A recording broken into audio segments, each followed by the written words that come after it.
העולם, מדינה שבפרלמנט שלה נבחרי הציבור זועקים מוות לאמריקה, מוות לישראל. והיום אנו יכולים לומר למשטר האייתולות באיראן, לא יהיה נשק גרעיני. תודה לך, הנשיא טראמפ.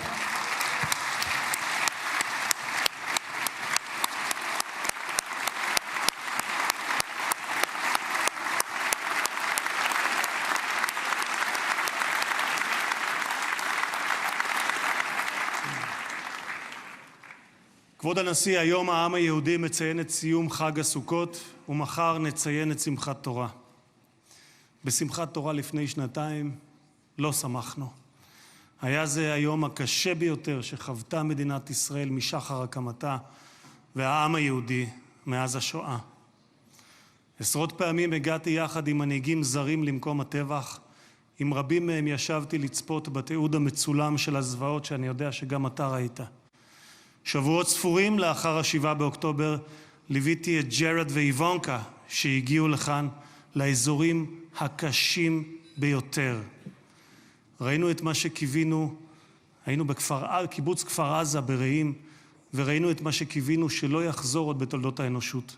מראות של פוגרומים, ילדים, נשים, קשישים, גברים, חיים שלווים שהיו ואינם עוד.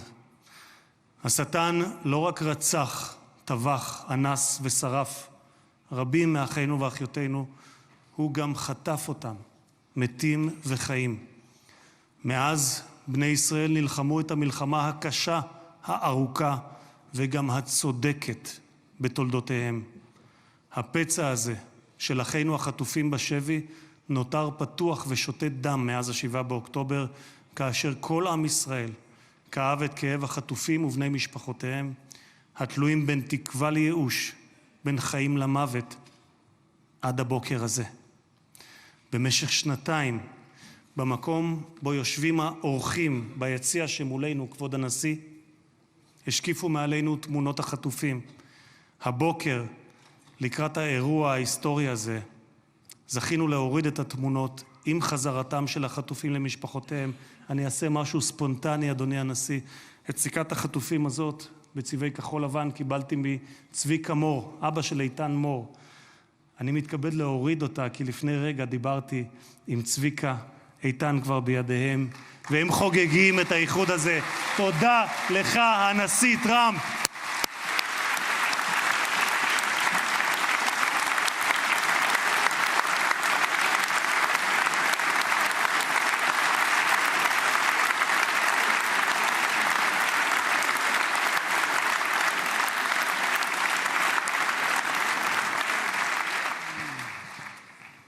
Mr. President, you stand before the people of Israel not as another American president, but as a giant of Jewish history, one for whom we must look back 2.5 millennia into the mists of time to find a parallel, Cyrus the Great.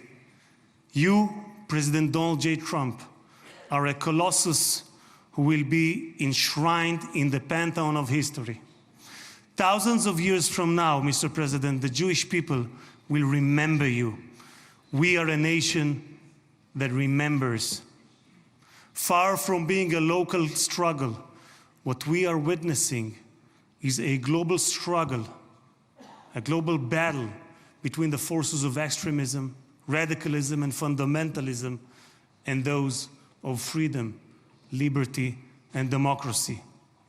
What the world needs now is not appeasers who feed the crocodile in the hope that they will be eaten last, like the kind we have seen recently at the UN General Assembly.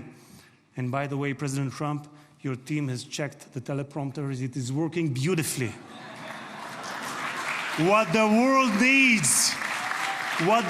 needs now are more leaders who are brave, resolute, strong, and bold. The world needs more Trumps.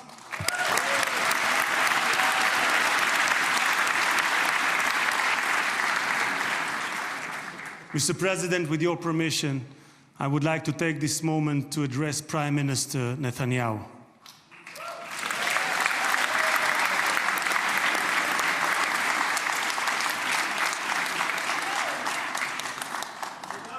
ראש הממשלה, תודה. ראש הממשלה, עמדת בכל שנות כהונתך, אבל בפרט בשנתיים האחרונות, מול לחצים אדירים.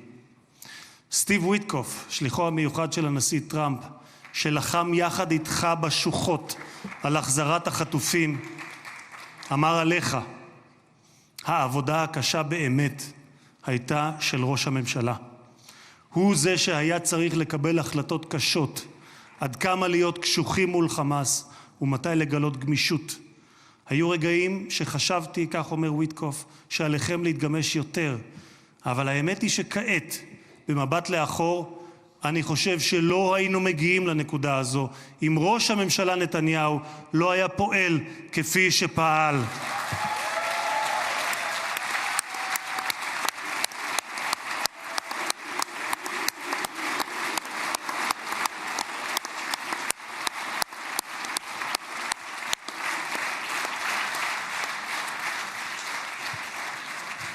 גם הנשיא שלי, ממשיך ויטקוף, גם הנשיא שלי, אתה אדוני, הנשיא טראמפ, מאמין בכך.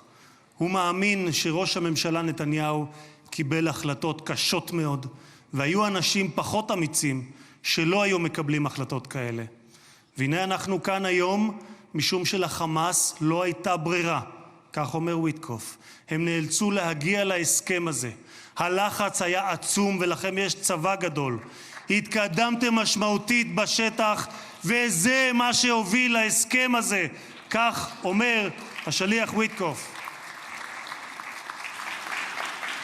אדוני ראש הממשלה, אתמול בדרכו לישראל אמר הנשיא טראמפ שאתה הוא האיש הנכון בזמן הנכון. ואני גאה לומר כאן לעיני העולם שבזכותך הגענו להישגים הרבים שאליהם הגענו. תודה לך, ראש הממשלה.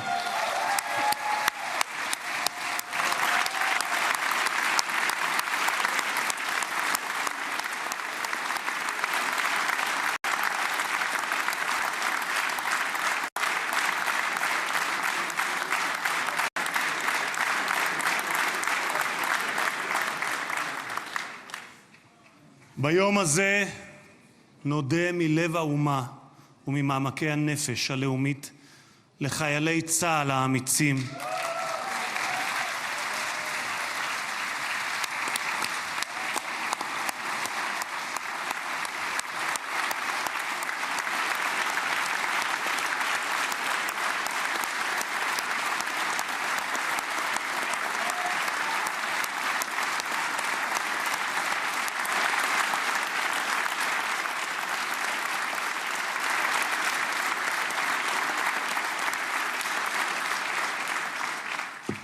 נודה לחיילי צה"ל האמיצים שהסתערו קדימה כאריות וסיכנו את חייהם כדי להגן על מדינת ישראל. רבים מהם נפלו והקריבו את חייהם למען המדינה שמרכינה את ראשה בפניהם ובפני משפחותיהם השכולות. דמם לא נשפך לשווא, כי בגבורתם ובהקרבתם הם הביאו לרגע הנשגב הזה, ושמותיהם יוותרו חקוקים לעד בלב האומה.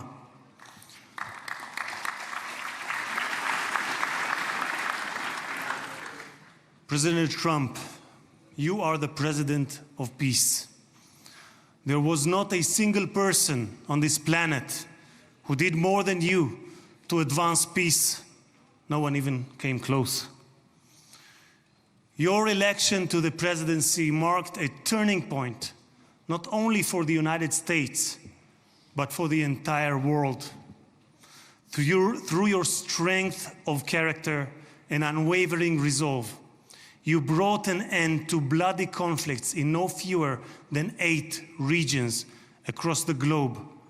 In less than 9 months, you became one of the most consequential presidents in history.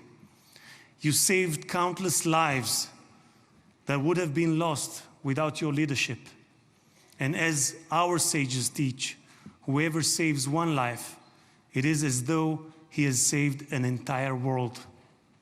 You have proven that true peace is achieved through strength, and that only those who are prepared to use force in the present can prevent the need to use it in the future. Mr.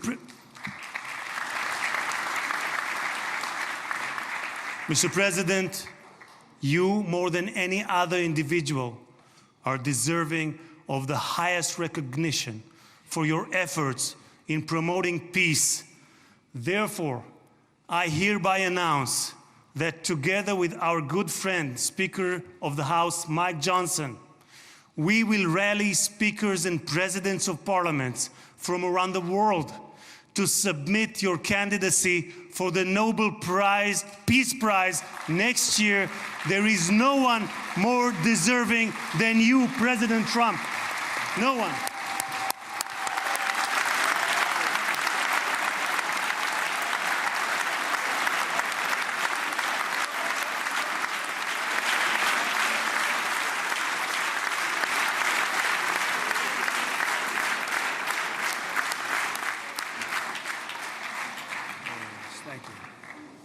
אדוני הנשיא, אנחנו ניצבים בפני ההיסטוריה ברגע נשגב שיחקק לדורות. זה יום מאוד מרגש לאזרחי ישראל, יום שכולנו ייחלנו לו. בספר ירמיהו משיב השם לרחל המבכה את בניה. מנעי קולך מבכי ועינייך מדמעה, כי יש שכר לפעולתך, נאום אדוני, ושבו מארץ אויב. ויש תקווה לאחריתך, נאום אדוני, ושבו בנים לגבולם.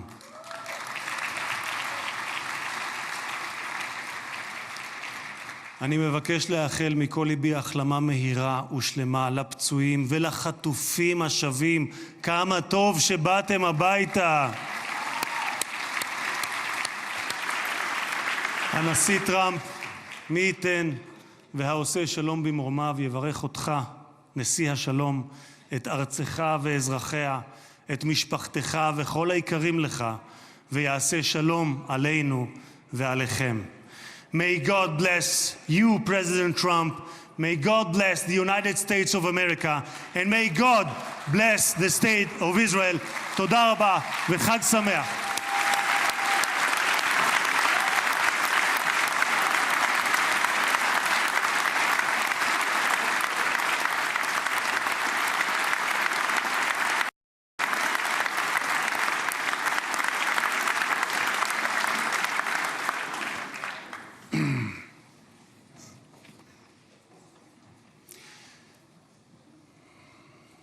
אני מתכבד להזמין כעת את ראש הממשלה, חבר הכנסת בנימין נתניהו, לשאת דברים.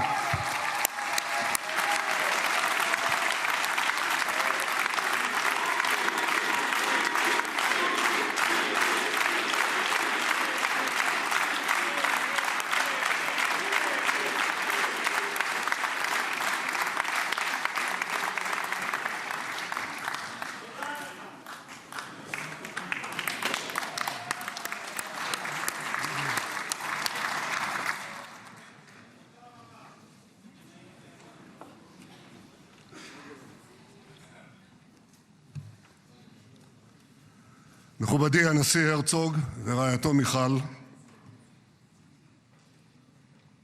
מכובדיי הרבים, ובראשם ידידנו הגדול, נשיא ארצות הברית, הנשיא דונלד ג'יי טראמפ.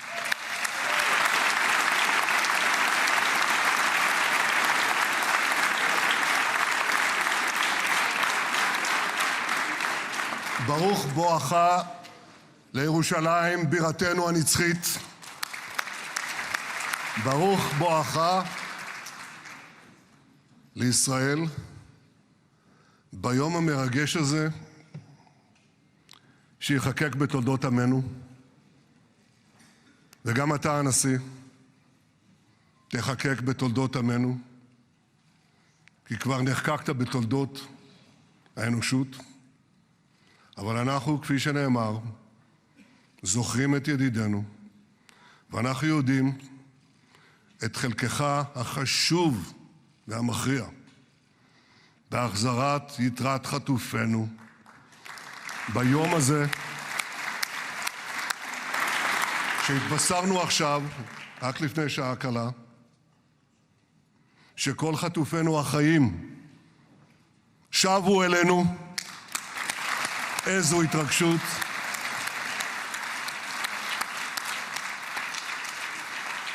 כמה חיכינו לרגע הזה, ואנחנו מחויבים להחזיר את כולם. ואני רוצה להודות לך באופן אישי, ובשם האומה כולה. תודה לך, הנשיא טראמפ. תודה לך.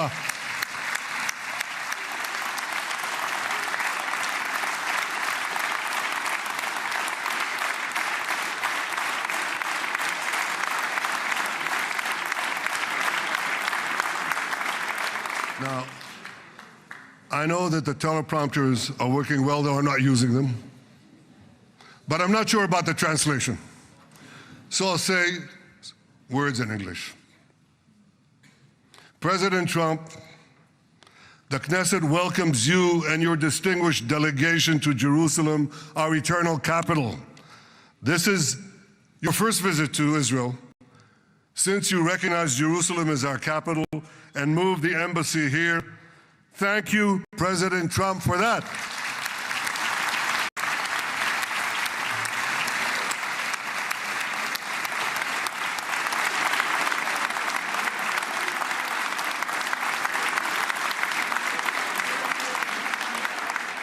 There are many other reasons to thank you since your last visit here. Thank you for recognizing Israeli sovereignty over the Golan Heights.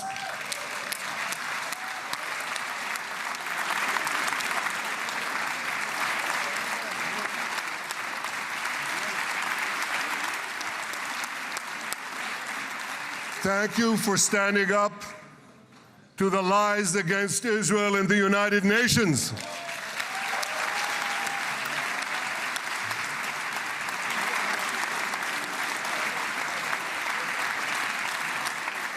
Thank you for recognizing in your 2020 peace plan our rights in Judea and Samaria, the ancestral homeland of the Jewish people.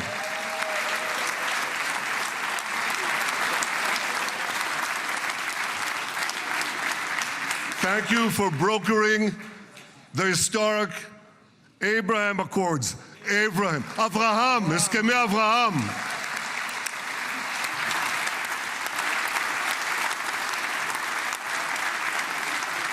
Thank you for withdrawing from the disastrous Iran nuclear deal.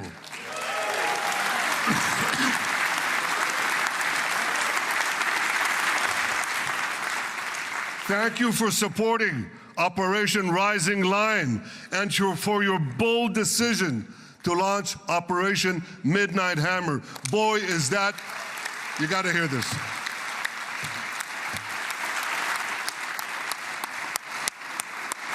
This is the most fitting name ever named for a military operation, because a little after midnight, you really hammered them.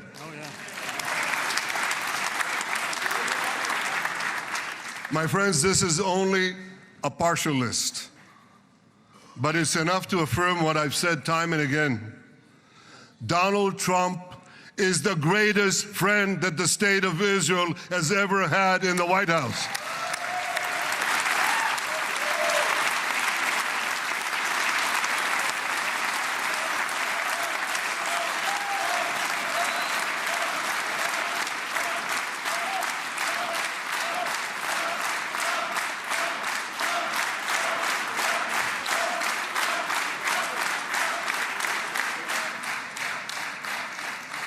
No American president has ever done more for Israel. And as I said in Washington, it ain't even close. It's really not a match. Mr. President, today we welcome you here to thank you for your pivotal leadership in putting forward a proposal that got the backing of almost the entire world. A proposal that brings all our hostages home.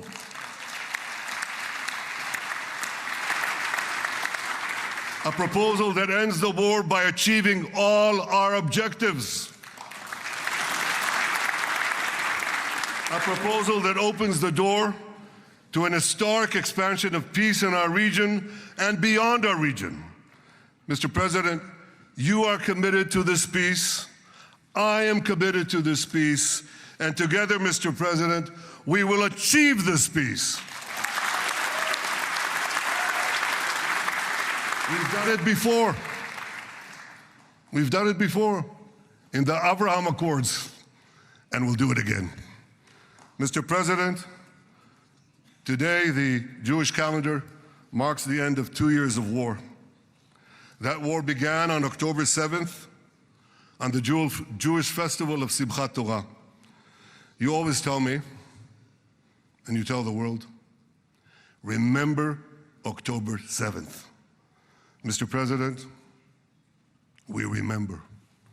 We remember the thousands of Hamas terrorists who stormed into our towns and kibbutzim. We remember the 1,200 people Hamas savagely slaughtered in cold blood, including dozens and dozens of Americans. We remember entire families burnt alive as they embraced each other. We remember the beautiful young Israelis brutally gunned down at the Nova Music Festival. We remember the hundreds of our citizens who were dragged into the dungeons of Gaza, including 12 Americans, men and women, young and old, babies and elderly Holocaust survivors. My friends, Mr. President, Donald, these monsters take babies as hostages. In response to this barbaric attack on October 7th, Israel did what it had to do. With indomitable courage, we set out to defend our people, to defeat our enemies, and to release our hostages. Our heroic soldiers fought like lions. They fought on the front lines of civilization and barbarism. Israel achieved amazing victories over Hamas and the entire Iran terror axis. Sinwar, Dev, Khania, Nasrallah, Assad, they're all gone.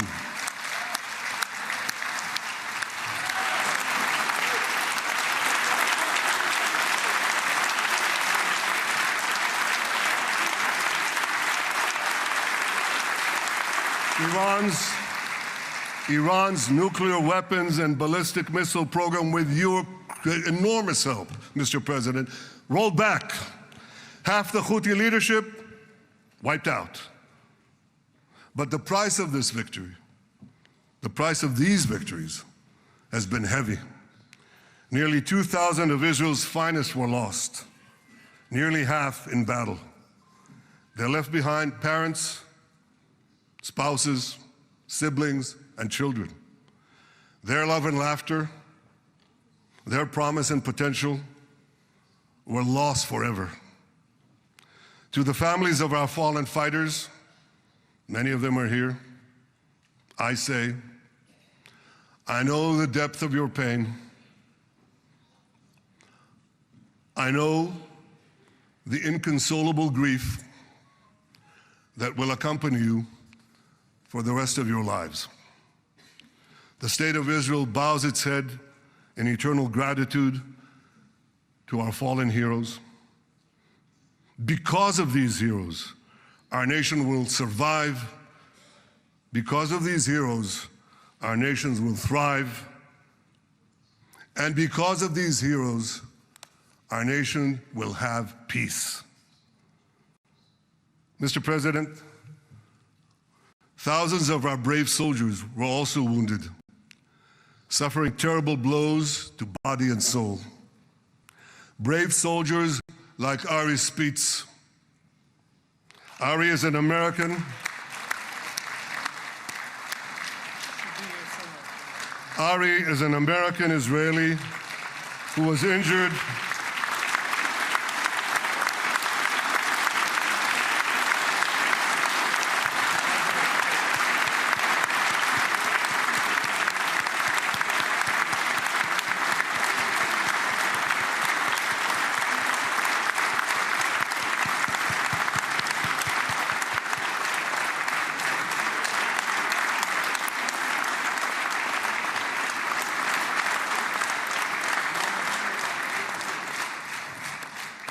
Ari is an American Israeli who was injured in Gaza while searching for Hamas terrorists and weapons. 2 of Ari's comrades were killed in this action, and 10 were injured.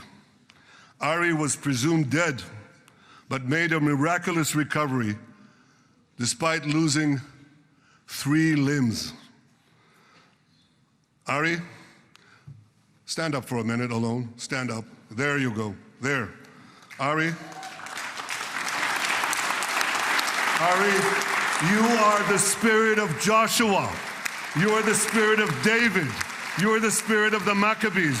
You are the spirit of Israel. I salute you. We all salute you.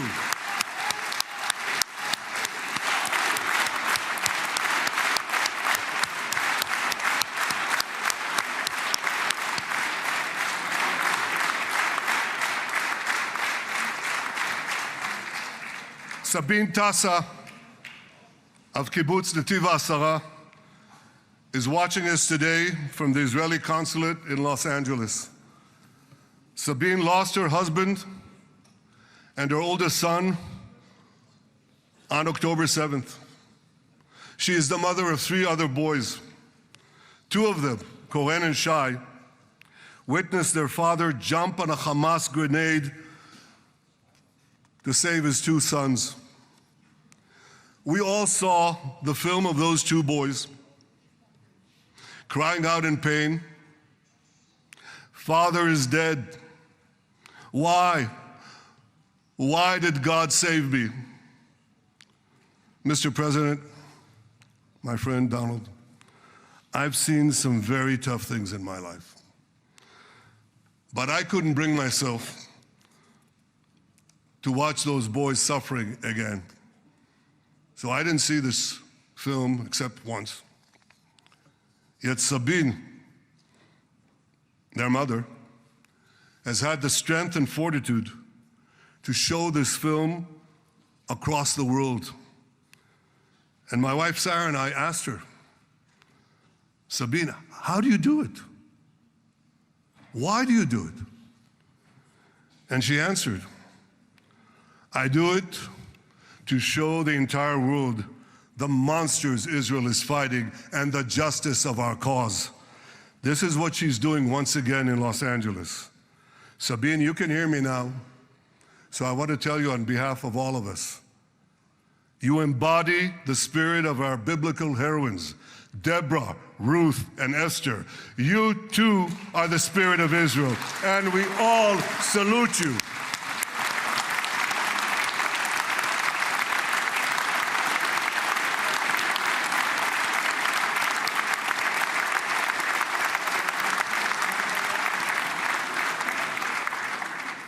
Mr. President, you asked me on our many conversations during the 12-day war with Iran, you asked me, how are the people holding up?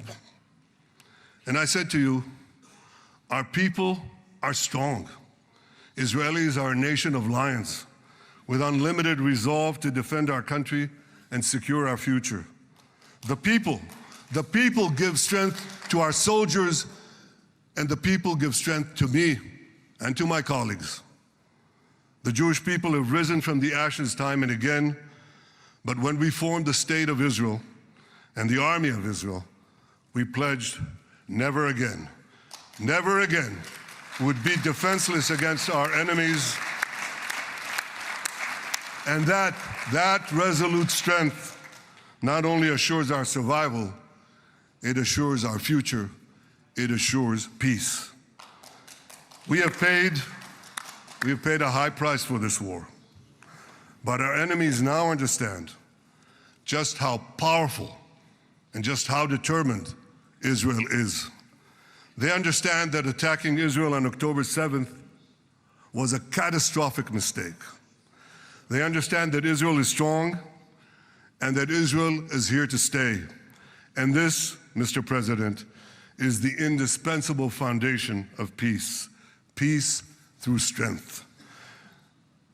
Ladies and gentlemen, this is a momentous day, a day of great joy as the remaining hostages come home. My wife Sarah and I have met with the hostage families many times. There were no words to describe their agony, only tears of bottomless sorrow and unimaginable pain. At the beginning of the war, I promised to bring all the hostages home. Today, with the indispensable help, the determined and focused help, the unremitting help of President Trump and his team, and with the incredible sacrifice and courage of the soldiers of Israel, we are fulfilling that promise.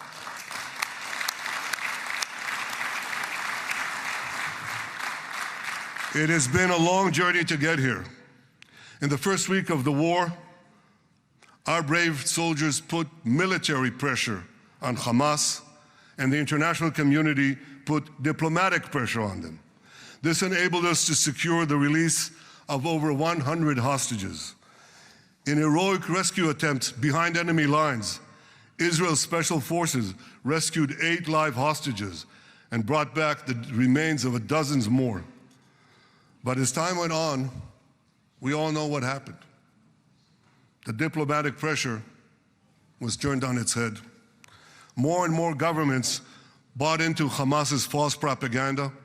More and more governments succumbed to anti-Semitic mobs in their own countries. They just turned on Israel.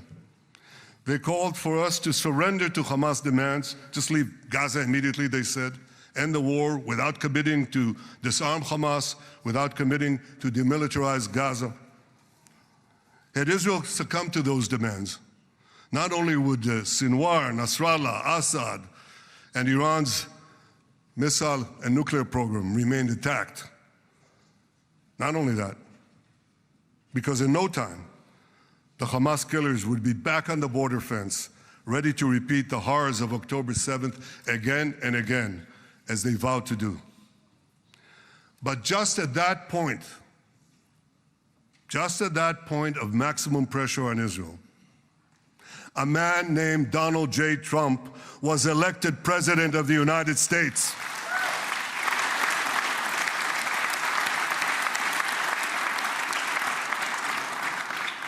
And ladies and gentlemen, overnight, everything changed. Everything.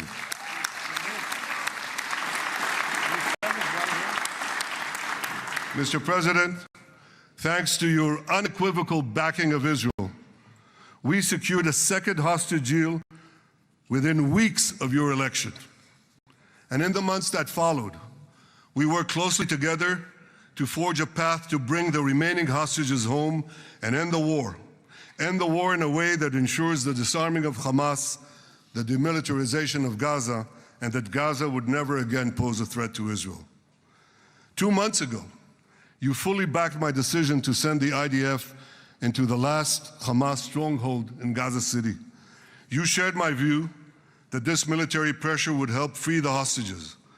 And despite all the criticism, all the naysayers, we were right. Hamas caved in. And 2 weeks ago, you succeeded in doing something miraculous. You succeeded in doing something that no one believed was possible. You brought most of the Arab world, you brought most of the world behind your proposal to free the hostages and end the war. I want to thank Steve Witkoff, Jared Kushner, and Ron Dermer for their great contribution to this effort.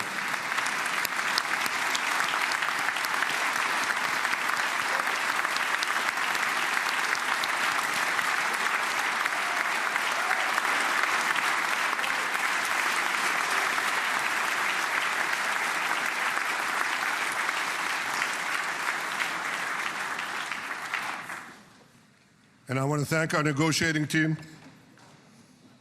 I believe that the close cooperation between the two of us, between our two nations, combining Israel's military pressure and President Trump's unmatched global leadership. I have to tell you, I've seen a lot of American presidents. I've seen them all in the time that I've been here, and I've been here quite a lot of time. I've never seen anyone move the world so quickly, so decisively, so resolutely as our friend President Donald J. Trump.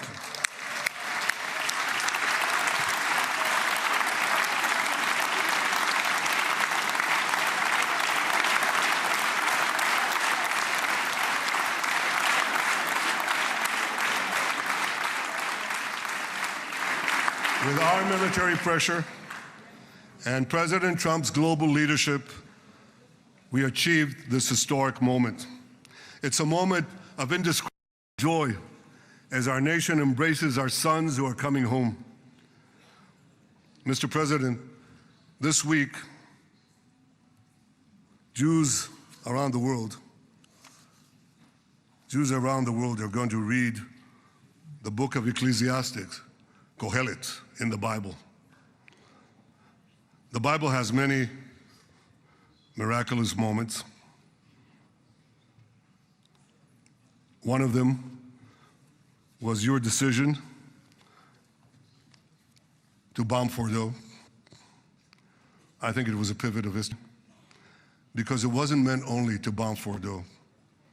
That action and your previous action of taking out Qasem Soleimani, the architect of death, I think that changed the balance of power in the world.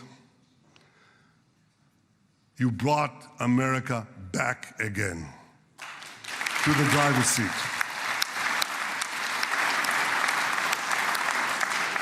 Now, I said that we're going to read this week the book of Ecclesiastes.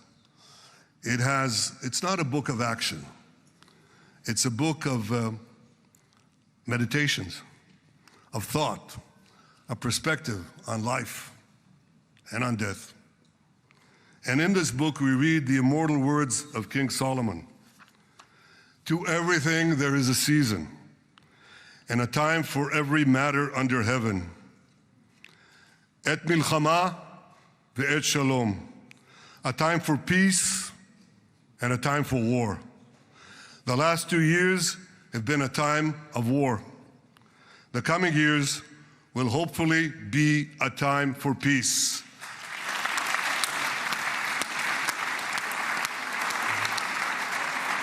Peace inside Israel and peace outside Israel.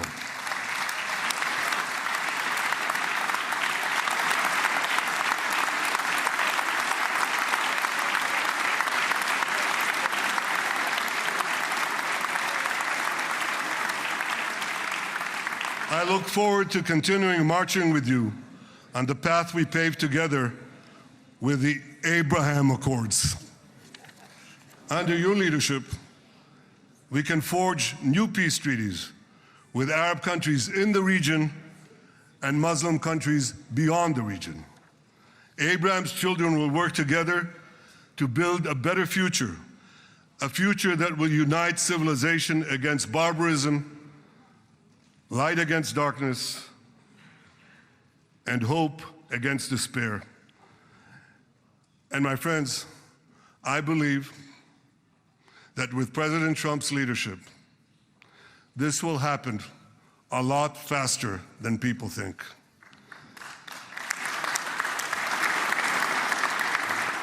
As Prime Minister of Israel, I extend my hand to hold those who seek peace with us. No one wants peace more than the people of Israel. Israel will always remain vigilant in defending itself, and Israel will always remain full of hope. Hope is our national anthem. Hope is our creed. Hope is our strength. It is time, my friends, to realize that hope and expand the circle of peace. Mr. President, thank you for all you have done for us. I have submitted your nomination to be the first non-Israeli recipient of the Israel Prize, Israel's highest award. As to that other prize, just a question of time, you'll get it. but I want you to get the Israel Prize, our highest award, to our greatest friend.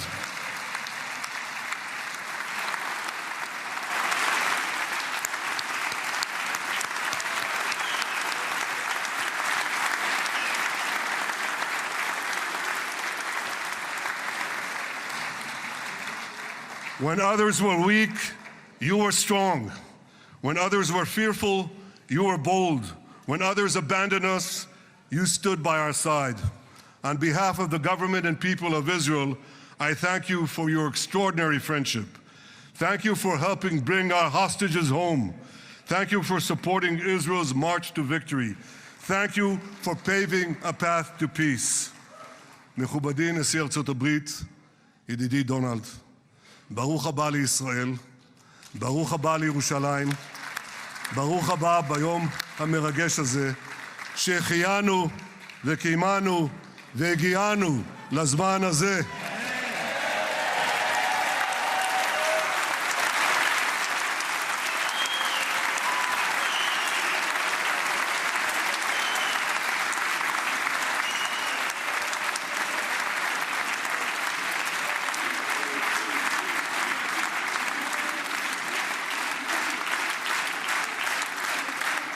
May God bless you and your family, Mr. President. May God bless America. May God bless Israel. And may God bless the covenant between our two promised lands. Thank you, Mr. President.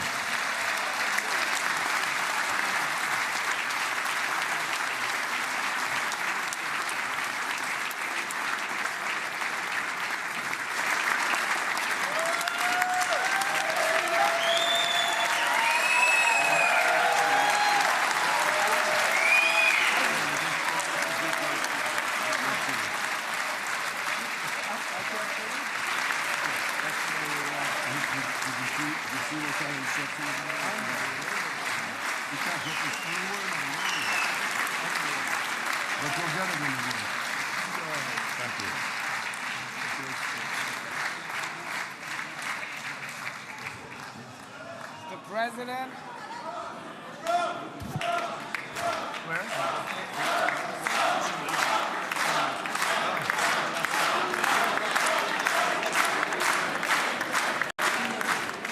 Come on up, opposition. Come on, opposition.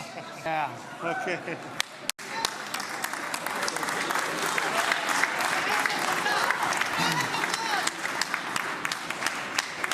אני מתכבד להזמין כעת את ראש האופוזיציה, חבר הכנסת יאיר לפיד.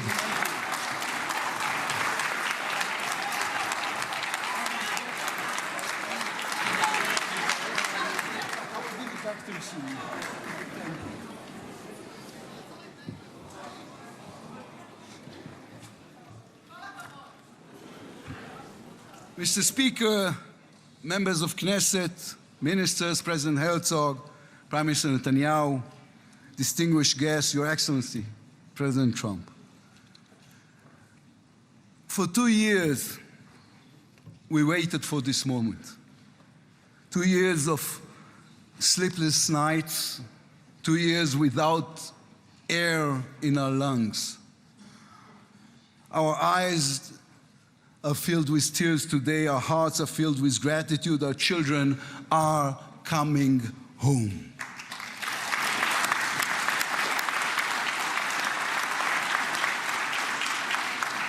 In the Babylonian Talmud, a sacred book of the Jewish people, it is written, whoever destroys one life, it is as though he destroyed an entire world, and whoever saves one life, it is though as he has saved an entire world. Mr. President, you have saved the lives of our hostages.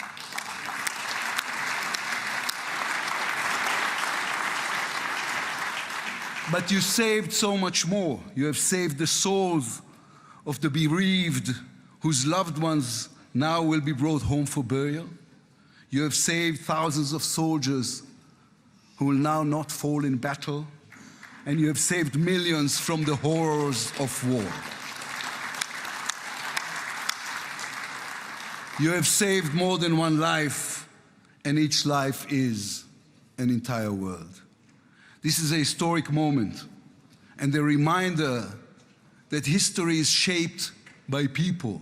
It is shaped by those who know the past but have the vision to change the future.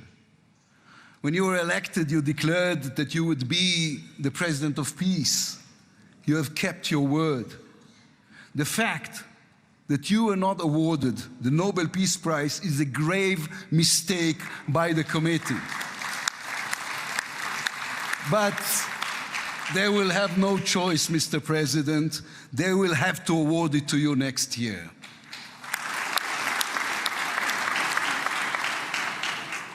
Peace will not come by waiting. It will come by building, by reaching out, and by daring once again to believe. You, Mr. President, have done the unimaginable. We will be eternally grateful. But we also need to take responsibility. The destiny of Israel will always be written by the people of Israel.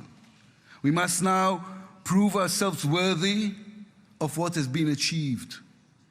From its founding, Israel has said to the world that our strength, our power, rest upon our values. Israel is the strongest country in the Middle East because we are the only democracy in the Middle East. Because we believe in the principles laid in our Declaration of Independence, which says Israel will ensure complete equality of social and political rights to all its inhabitants, irrespective of religion, race, or sex. It will guarantee freedom of religion, conscience, language, education, and culture. It will safeguard the holy places for all religions. Those are our values. That is who we are as people, as a country. Our neighbors must understand one more thing about us. We are not going anywhere. The Middle East is our home. We are here to stay. Our story did not end in the Bible. It began there. It continues in our laboratories and universities, in our innovation hubs. Hamas, Hezbollah, Iran, and the Houthis, they all read the wrong intelligence reports. The real intelligence report on Israel's intentions is found in the book of Genesis. And I will give you and your descendants after you the land of Canaan for an everlasting possession. We call upon the nations of the Islamic world and all our neighbors, Saudi Arabia, Syria, others. We are here to stay. We can do great things together. Come and talk to us. Mr. President, you are the one who can make it happen as you did with the historic Abraham Accords. Then too, no one believed it was possible. Then too, you imposed your vision on everyone. While others spoke of difficulties, you created opportunity. You can be the one to bring the next wave of peace. The people of Israel support this. They want this. We are ready. And you can later today in Egypt with your unbelievably talented team, my friends Steve Witkoff, Jared Kushner, Marco Rubio, Pete Hegseth, forge a regional alliance that will change not only the Middle East but the entire world. After 2 years of war, the peoples of this region should look around and ask themselves, whose situation is better? Those who chose the path of peace or those who chose the path of war? Those who invested in their people, in the education of their children, in science and education and technology, or those who invested in hate and in violence? From here I say to all those who demonstrated against Israel these past 2 years, on the streets of London and Rome, in Paris and in Columbia University. I do not represent the government. As you know, I am the leader of the opposition. And I tell you, then, you were deceived. You were deceived. Propaganda experts, funded by terror money, manipulated you. Now that the war has stopped, you have time and a chance to go and learn the facts. The truth is, there was no genocide, no intentional starvation.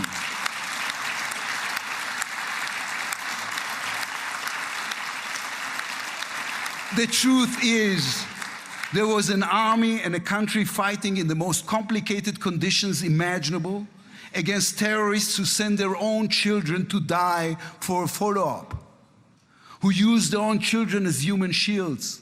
The truth is that a democratic state was attacked by a fanatical terrorist organization. 1,200 people were killed in one day, women were raped, babies were burned alive. And all the while, they played with your minds, selling you the absurd idea that supporting Islamic terror is somehow a liberal value. There is good and evil in this world. When you stand with Hamas, you stand with evil. When you stand with Hezbollah, you stand with evil. When you stand with the Iranian regime, you stand with evil. When you stand with Israel, you stand on the side of justice.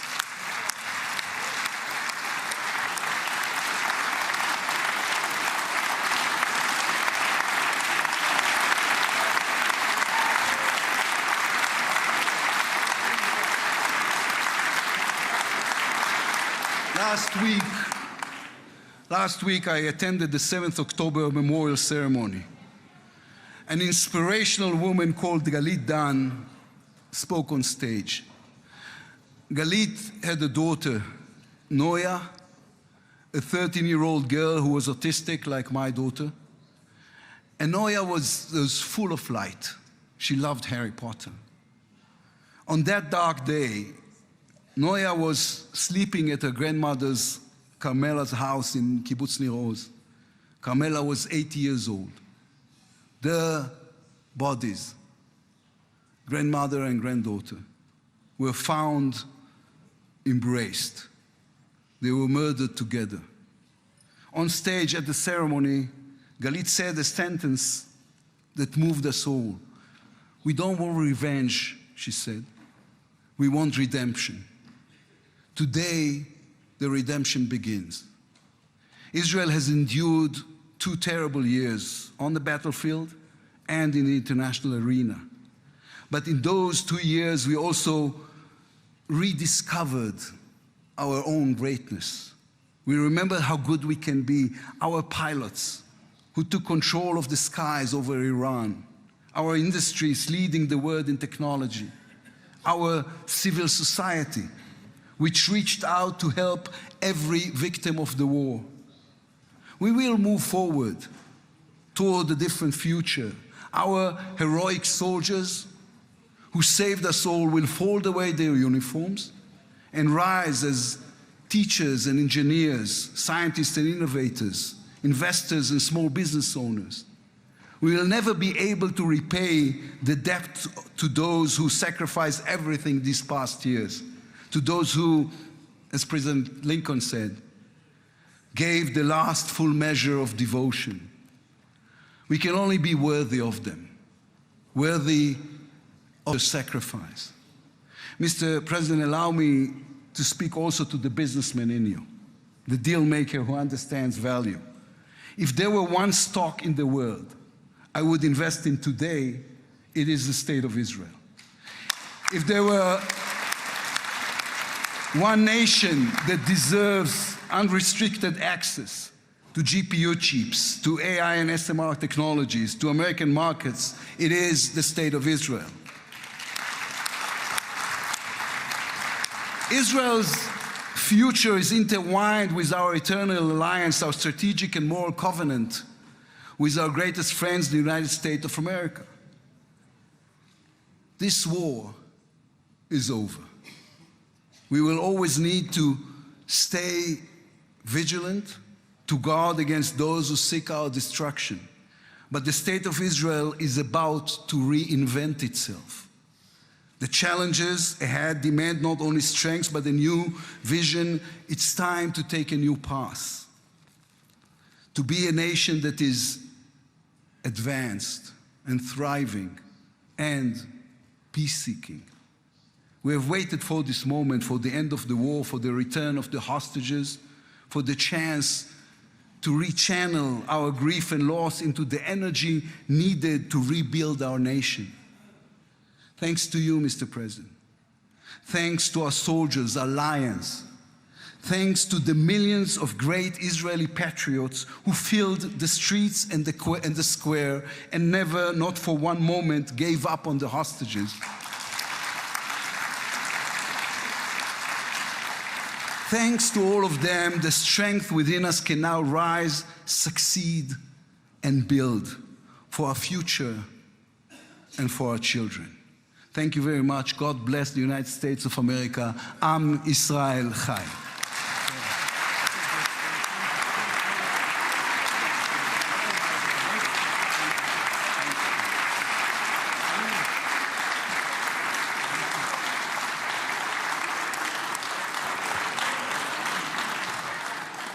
אני מודה לראש האופוזיציה. ועכשיו, members of the Knesset, it is now my distinct honor to invite the President of the United States of America, His Excellency Donald J. Trump, to address the Knesset.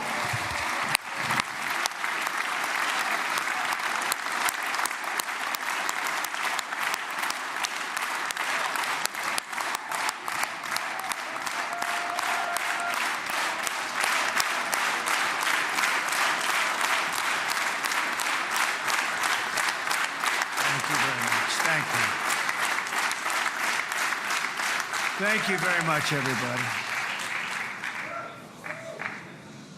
It's a great honor. Nice place. Very nice place. Mr. President, Mr. Prime Minister, Mr. Speaker, esteemed members of the Knesset, and cherished citizens of Israel, we gather on a day of profound joy, of soaring hope, of renewed faith, and above all, a day to give our deepest thanks to the Almighty God of Abraham, Isaac, and Jacob.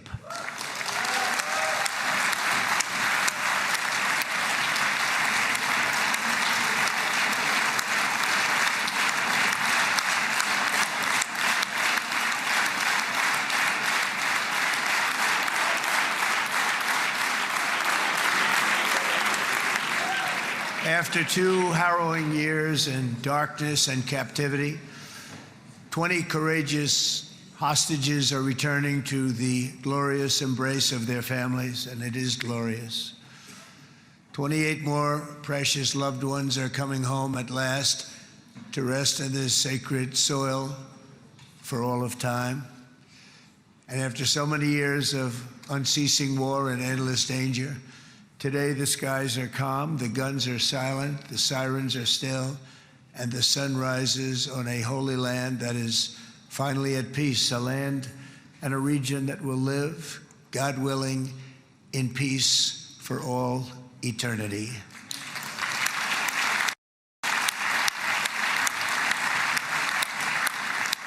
This is not only the end of a war, this is the end of an age of terror and death, and the beginning of the age of faith and hope and of God.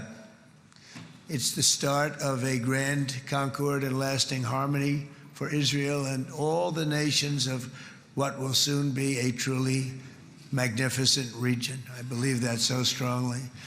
This is the historic dawn of a new Middle East. I want to express my gratitude to a man of exceptional courage and patriotism, whose partnership did so much to make this momentous day possible. You know who I'm talking about. There's only one, Prime Minister Benjamin Netanyahu. Bibi, please stand up.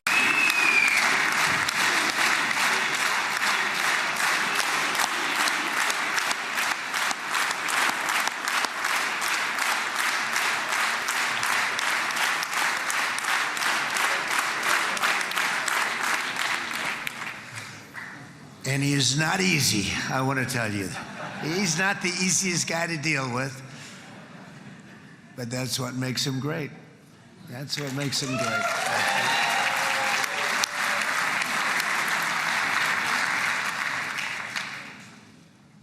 Thank you very much, baby. Great job.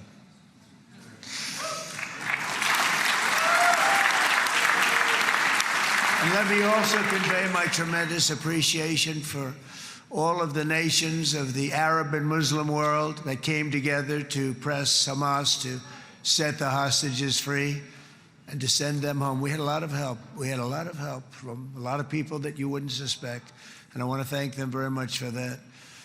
It's an incredible triumph for Israel and the world to have all of these nations working together as partners in peace. And it's pretty unusual for you to see that, but it happened in this case. This was a very unusual point in time, a brilliant point in time. Generations from now, this will be remembered as the moment that everything began to change, and change very much for the better. Like the USA right now, it will be the golden age of Israel and the golden age of the Middle East. It's going to work together. I'd like to thank several great American patriots for their invaluable help in getting something done that almost everyone thought was absolutely impossible. We were wasting our time. So many people said, "You're just wasting your time." But we weren't, because we had talented people working with us, and we had people that loved your country, and frankly, people that loved the region. They loved the Middle East. I want to thank my friend Steve Witkoff.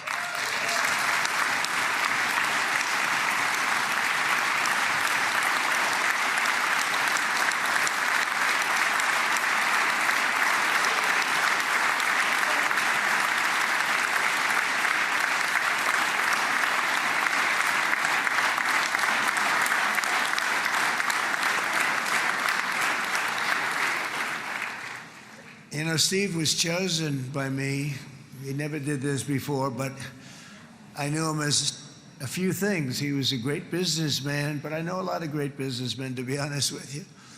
He had tremendous negotiating skills, but I know a lot of people that negotiate pretty well, although it is an art. But there are people that can negotiate pretty well. But most importantly with Steve, he's just a great guy. Everybody loved him. Everybody. I mean, I know some negotiators that are so good, but you wouldn't have had peace in the Middle East. It would be in World War III right now with some of these guys. Everybody loves Steve, and they respect him, and they somehow can relate to him. I've known him for many years, and I've seen it over and over again. להוציא את חבר הכנסת עודה, להוציא אותו מהאולם, להוציא אותו מיד, החוצה, החוצה, החוצה. להוציא גם את חבר הכנסת כסיף, להוציא את חבר הכנסת כסיף מהאולם, להוציא אותו מיד.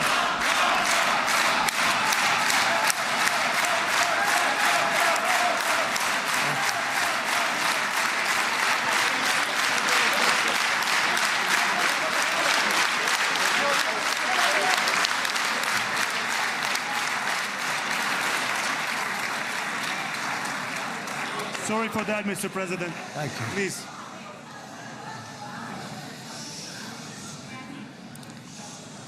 That was very efficient.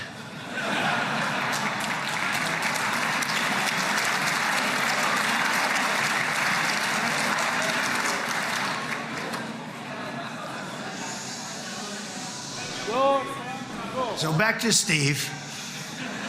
He's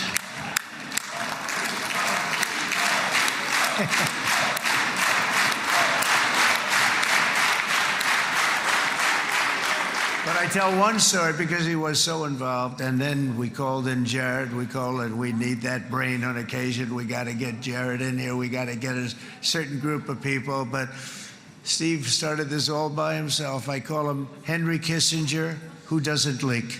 Okay? Henry is a big leaker. He leaked Steve doesn't leak. Steve just wants to get the job done. He wants to do what's right. But I'll give you just a quick story because, as you know, he's working on the war with Russia and Ukraine, a war that would have never happened if I were president. A shame. 7,000 young soldiers a week are being killed. More than that this last week. It's a shame.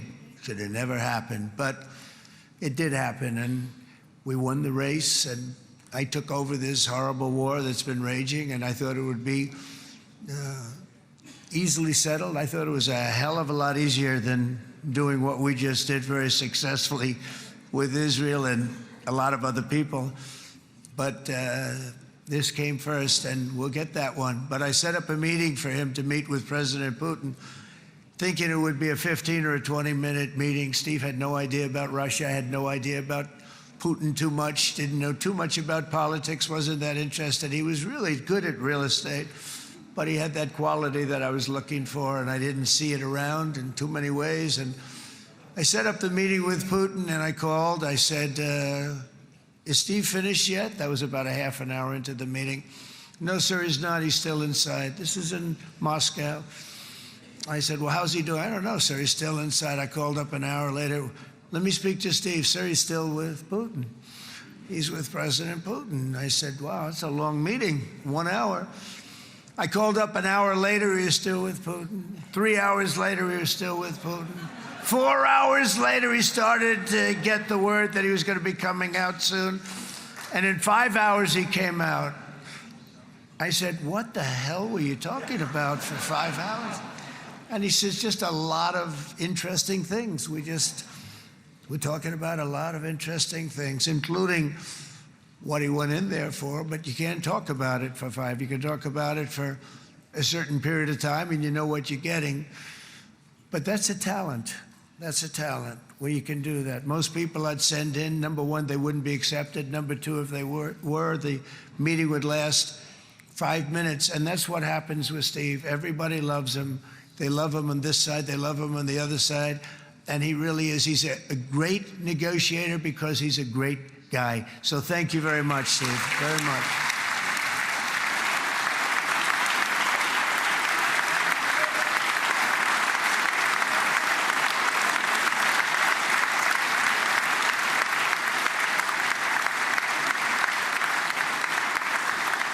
And let me also give a very special thanks to someone who truly loves Israel.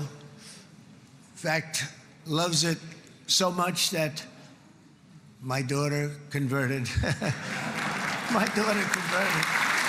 I didn't know this was going to happen. And Ivanka's here.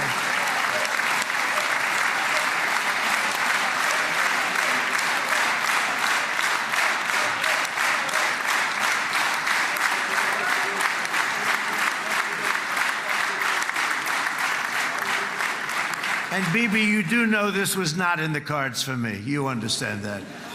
And she is so happy, and they are so happy. At least I think they're happy. If they're not, we have a big story, right?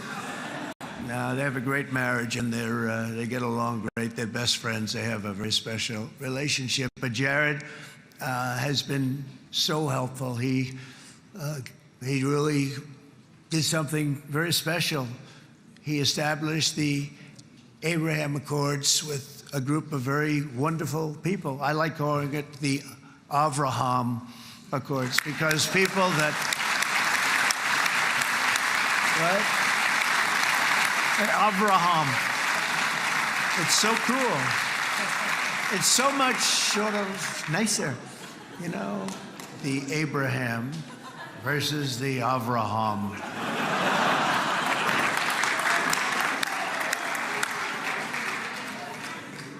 I just don't want to sound too sanctimonious when I do it, so, you know, I sort of split it up. This way we keep everybody happy. But we have some very great talent, and they have no excuses for anything that's taken place because we had some unbelievably good people working on this. And then you're going to add a man named Marco Rubio, who is also here. That's right.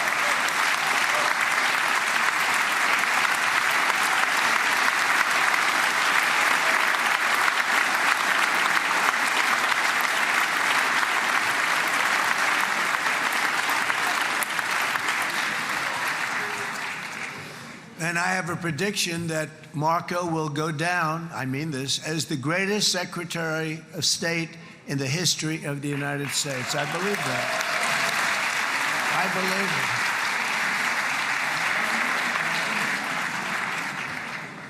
believe it. And he and I, you know, we really fought it out. You remember, he was tough. He was nasty. Who the hell thought this was going to happen, Marco, right? And now I'm saying he's going to go down as the greatest. He will. He was always smart and sharp, and people respect him. And then we have somebody who's young, but an unbelievable leader. I saw it a long time ago, and he's turned out to be even better than we thought. Right, Susie? I think even better. And that's Pete Hegseth, who is our Secretary of War, formerly Secretary of Defense.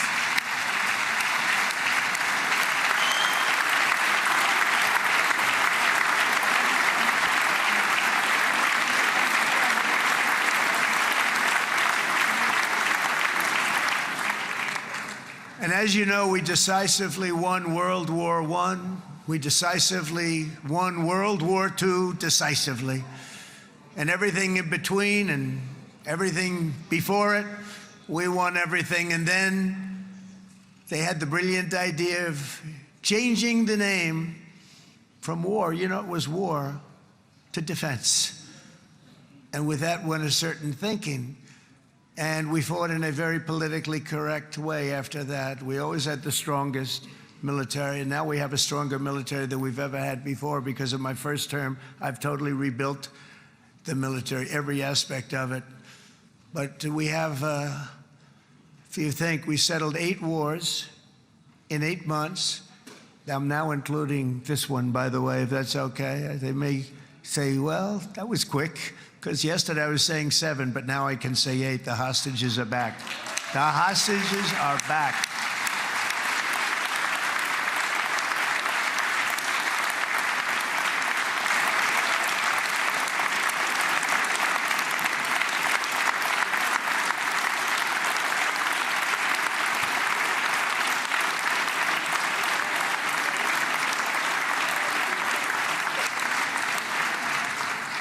It is a good feeling. Isn't that nice to say? You know, I just said the hostage. First time I said the hostages are back. It feels so good to say it. But when you settle 8 wars in 8 months, that means you don't like war. Everyone thought I was going to be brutal. In fact, I remember Hillary Clinton during a debate, she said, look at him, he's going to go to war with everybody. And actually, she said, he's got a personality that's all about war. No, and my personality actually is all about stopping wars, and it seems to work. It seems to work.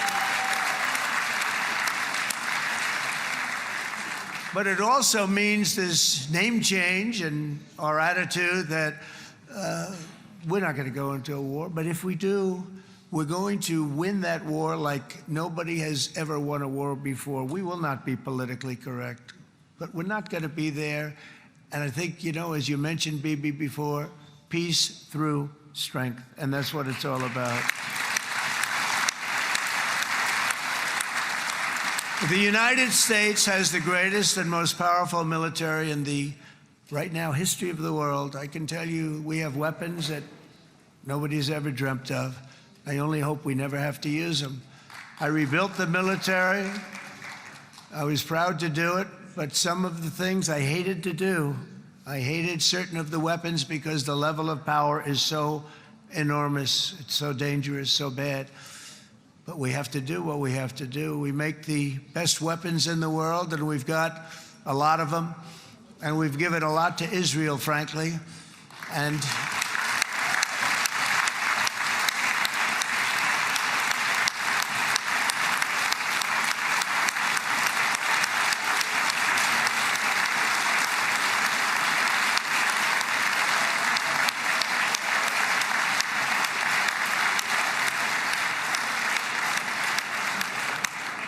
I mean, Bibi would call me so many times, can you get me this weapon, that weapon, that weapon? Some of them I never heard of, Bibi, and I made them.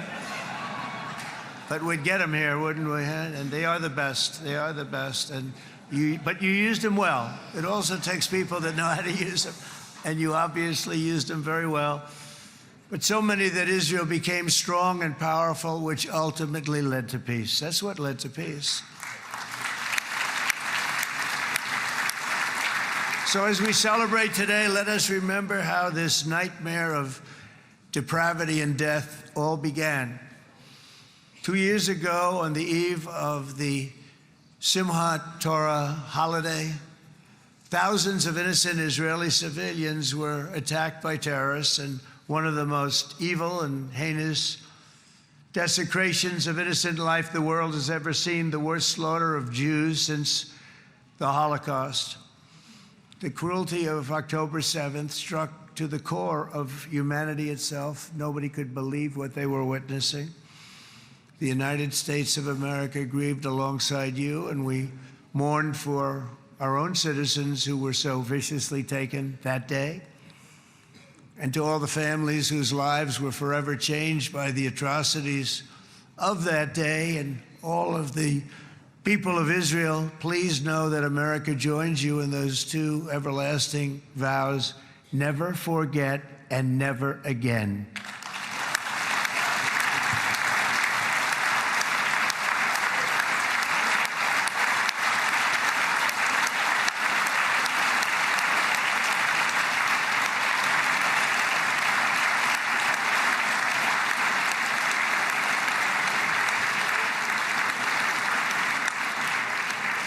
From October 7th until this week, Israel has been a nation at war, enduring burdens that only a proud and faithful people could withstand. It was a very tough period of time. For so many families across this land, it has been years since you've known a single day of true peace. But now at last, not only for Israelis, but also for Palestinians and for many others, the long and painful nightmare is finally over. And as the dust settles, the smoke fades, the debris is removed, and the ashes cleaned from the air, the day that breaks on a region transformed, and a beautiful and much brighter future appears suddenly within your reach. This is now a very exciting time for Israel and for the entire Middle East, because all across the Middle East, the forces of chaos, terror, and ruin that have plagued the region for decades now stand weakened, isolated, and totally defeated. A new coalition of proud and responsible nations is emerging, and because of us, the enemies of all civilization are in retreat. Thanks to the bravery and incredible skill of the Israeli Defense Forces and Operation Rising Lion,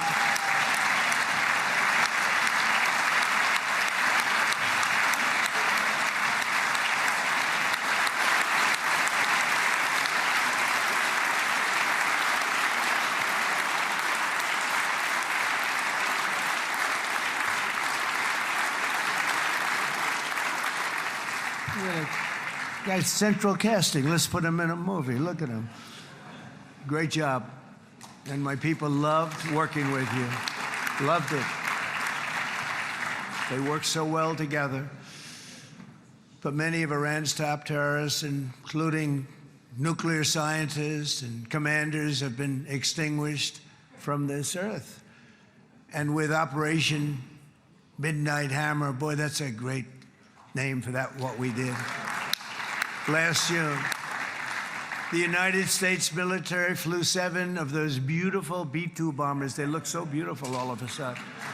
They were always, I thought they were pretty planes. I had no idea they could do what they did. In fact, we just ordered 28 more of them. A little updated version. We ordered a whole pile of them. And almost 100 other planes went with them, including fighter jets. And we had 52 tankers, big, beautiful, brand new tankers that were loading them up 4 or 5 times. They've traveled 37 hours back and forth, think of that. But we had tankers all over the sky for all the other planes. We had the F-22s, the F-35s, F-16s. We had a hell of a lot of planes.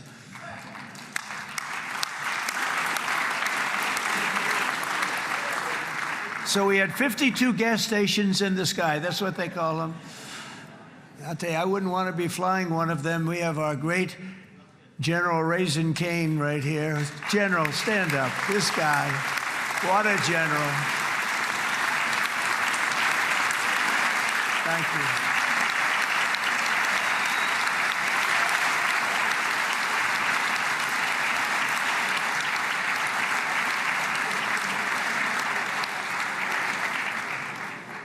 I asked General Cain, I said, you know, we're having problems with ISIS, and I was in Washington, and I asked, how long would it take to defeat ISIS? And my Washington generals told me, 3, 4, maybe 5 years, sir. I said, I don't get it. We got the best equipment in the world. Why? So I flew to Iraq, and I met with a man named Cain. He said, what's your first name? He said, they call me Raisin, sir. I said, wait a minute, your name is Raisin Cain? I've been looking for you for a long time. You gotta be kidding. So they told me 3, 4, 5 years to defeat ISIS. And I sit down with him and I say, why is it? I flew there in the dark of night. I landed, I'll never forget it. It was quite a trip. I'm glad I made it because I met him. I said, could I ask you, General? I come down. He's standing with another general and a sergeant. Everybody was like central casting. They could go into a movie right now. Between him and you guys over here, we could get rich making movies, okay? And they got along so great. That's the beautiful thing, that your military and our military, BB, got along so great. But what I was told by the television generals in Washington, we have the best equipment in the world. Why is it taking so long? And they said, 4 years. I said, so let me ask you, Raisin, how long would it take you to defeat ISIS? Sir, we can do it in 3 weeks, but you'll probably have some time left over. I said, you gotta be kidding. What the hell are you talking about? They said 4 years. I said, well, sir, look, it's not my place to say, but you're asking me the question. What you have to do is you hit him from the west, you hit him from the north, you hit him from the south, you hit him above, you hit him below. I said, so why didn't they do it? And he didn't want to speak badly of his superiors, which is hard to believe they were his superiors. Should have been the other way around a long time ago, because he's the one that did Operation Hammer. It was flawless. It was flawless. It was absolutely flawless. And I said, so you really think you can do it in 4 weeks? Yes, sir, 100%. You have to do it differently than they were doing it. They were using one base, and it was hundreds of miles away. And he says, we have all these portable bases all over the Middle East. And they didn't want to use them because they didn't want to offend the country where the portable, they wouldn't have even known what the hell the planes were going up, right? They wouldn't have known, but he said, no, they didn't want to defend anybody, offend anybody, and but we can do it in 4 weeks. I said, you sure about that? I'm going to call you back. I'll call you back on Monday. I'm going back to Washington. But you think 4 weeks? Yes, sir, I think we can do it in 4 weeks. We'll have time left over. So I call him on Monday. I say, you think you can do it? 4 weeks. I said, go ahead and do it. He did it. I'll tell you, he did it in 4 weeks, less than 4 weeks. So, General, stand up, please. Again, this is a real general. This is not a television general. He doesn't want to go on television.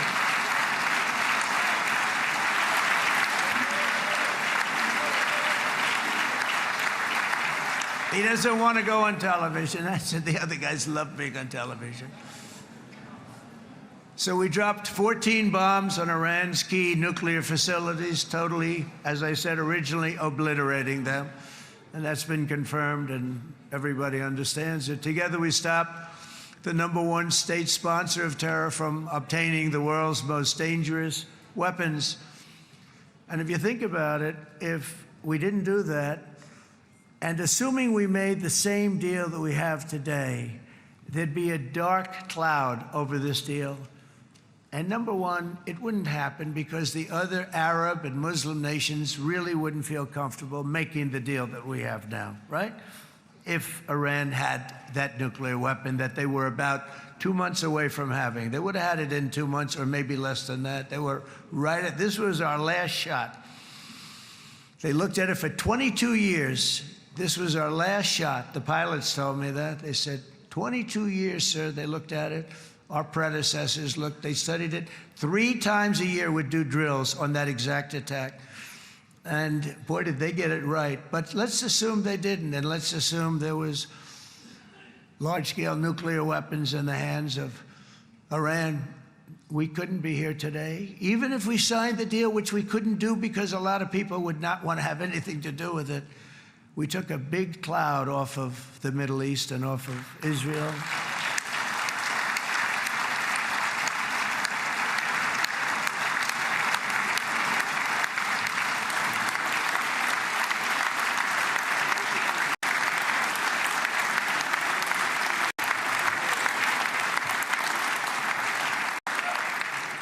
And it was my honor to help. But isn't it true, though, that can you imagine the same, let's assume, Bibi, the same documents, we had everything the same, but you had somebody out there that was, in the opinion of everybody, all-powerful in the Middle East. They took a big hit, didn't they? Didn't they take a big hit? Boy, oh boy. They got hit from one side, from the other. And you know, it would be great if we could make a peace deal with them. And I think that's maybe, would you be happy with that? Wouldn't it be nice, I think? Because I think they want to. I think they're tired. Somebody said, sir, they're starting their nuclear program again. I said, let me tell you something. They're not starting anything. They want to survive. The last thing they want to do is start digging holes again in mountains that just got blown up and start. They're not doing this. They want to survive, okay? But I think we have a chance. Steve, you, and I think Jared, come on, I'll call you back for another one. We always bring Jared when we want to get that deal closed. We bring Jared, but Steve, you and Jared and the General and Pete and Marco, you'll get that deal done easy. I think that'll be easy. But first we have to get Russia done. We got to get that one done. If you don't mind, Steve, let's focus on Russia first, all right? We'll get it done. In Lebanon, the dagger of Hezbollah, long aimed at Israel's throat, has been totally shattered. My administration is actively supporting the new president of Lebanon in his mission to permanently disarm Hezbollah's terror brigades. He's doing very well. And build a thriving state at peace with its neighbors. And you're very much in favor of that, I know. And good things are happening there, really good things. And with this week's ceasefire, we've achieved the most challenging breakthrough of them all. The most challenging breakthrough maybe ever. I mean, I've never seen anything like. I've been involved in a lot of success. I have never seen anything like what's going on today all over the world. People are dancing in the streets, not just in Israel. They're dancing in the streets of countries that would have never danced in the street about what's happening today. They're dancing in those streets. So this long and difficult war has now ended. You know, some people say 3,000 years, some people say 500 years, whatever it is. It's the granddaddy of them all. And in an unprecedented achievement, virtually the entire region has endorsed the plan that Gaza will be immediately demilitarized, that Hamas will be disarmed, and Israel's security will no longer be threatened in any way, shape, or form.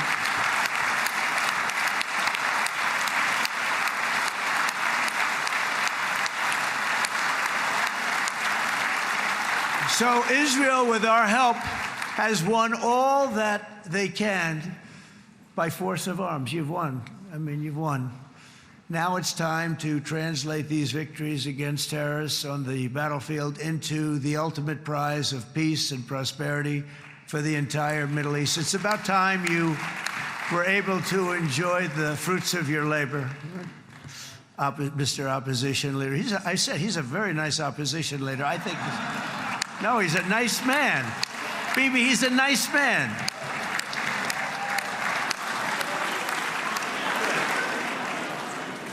He knows what he's doing, right? No, he's a very nice guy. Well, see, now you can be a little bit nicer, Bibi, because you're not at war anymore, Bibi.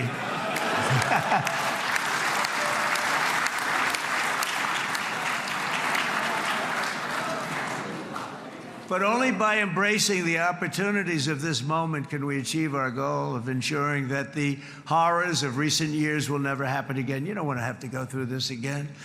8 years ago, I came to this region on a very special first trip abroad as the President of the United States. I came here very early at your request. I addressed the leaders of the Arab and Muslim world gathered in Saudi Arabia and said that it was time to build a future free of the grip of extremism and terror. And interestingly, right now, as soon as I'm finished, I'm quite late. You've kept me quite late between opposition leaders and Bibi's brilliant but very long speech. I thought I was going to run up here, make a speech, and then head to Egypt. It didn't work out, though. And you made a pretty long one, too, sir.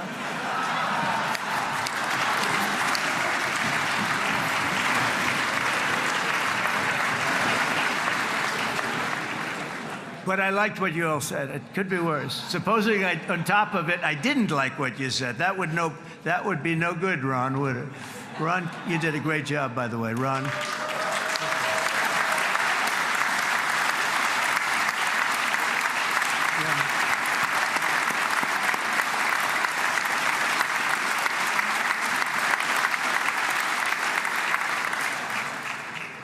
So I'm going to be meeting, actually, in a little while, I'm going to be meeting with the most powerful, the richest nations, really, in the world. Although now, with the tariffs, the United States is by far the richest nation in the world, as you probably have been reading.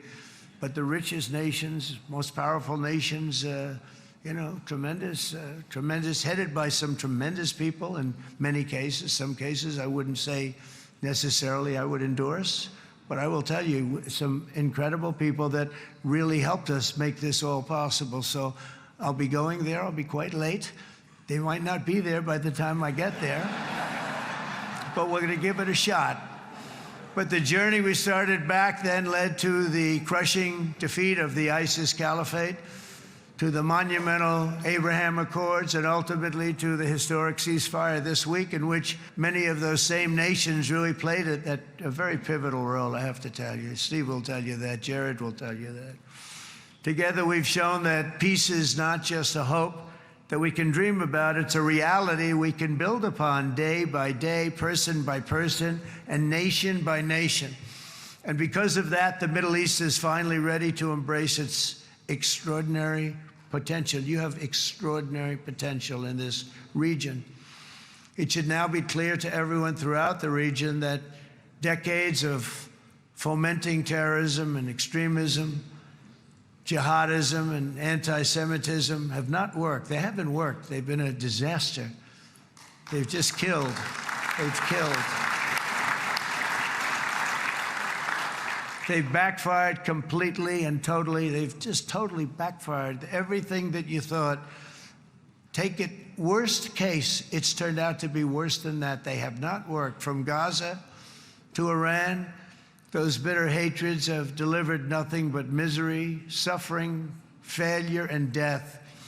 They've served not to weaken Israel, but to annihilate the very forces that did the most to foment this hatred. And it's really, I mean, everybody that's tried it has become irrelevant. Meanwhile, we've seen those nations that set aside their differences, reached across ancient divides, and pursued engagement are now among the most successful in the region. They're getting along with Israel, and they're doing great. And I can tell you the 4 nations that joined the Abraham Accords early on, and you'd all be doing me a favor, and I'm going to be saying this in a little while to some other friends, would love you all to, is this right, Jared? Join up in the Abraham Accords. We have to join up and get together. You can have that whole thing filled out. We had a very weak administration, worst president in the history of our country by far. And Barack Obama was not far behind, by the way.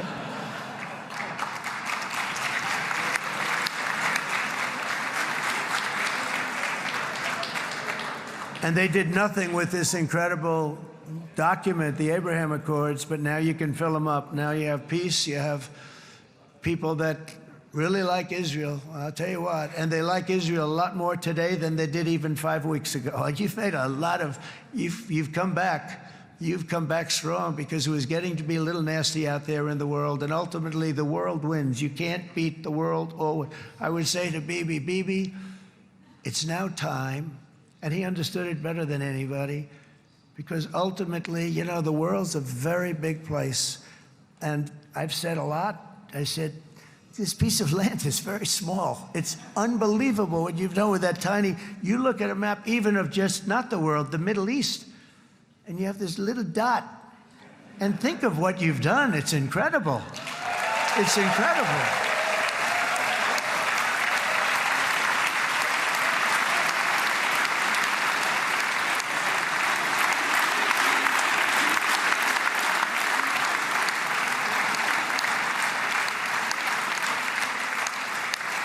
But the world is loving Israel again. And I said to Bibi, you know, the world is big and it's strong.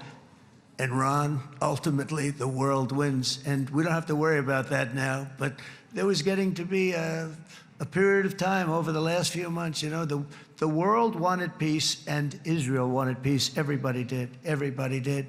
And what a victory it's been, right? What a victory it's been. If you would have gone on for 3, 4 more years, keep fighting, it was getting bad. It was getting heated.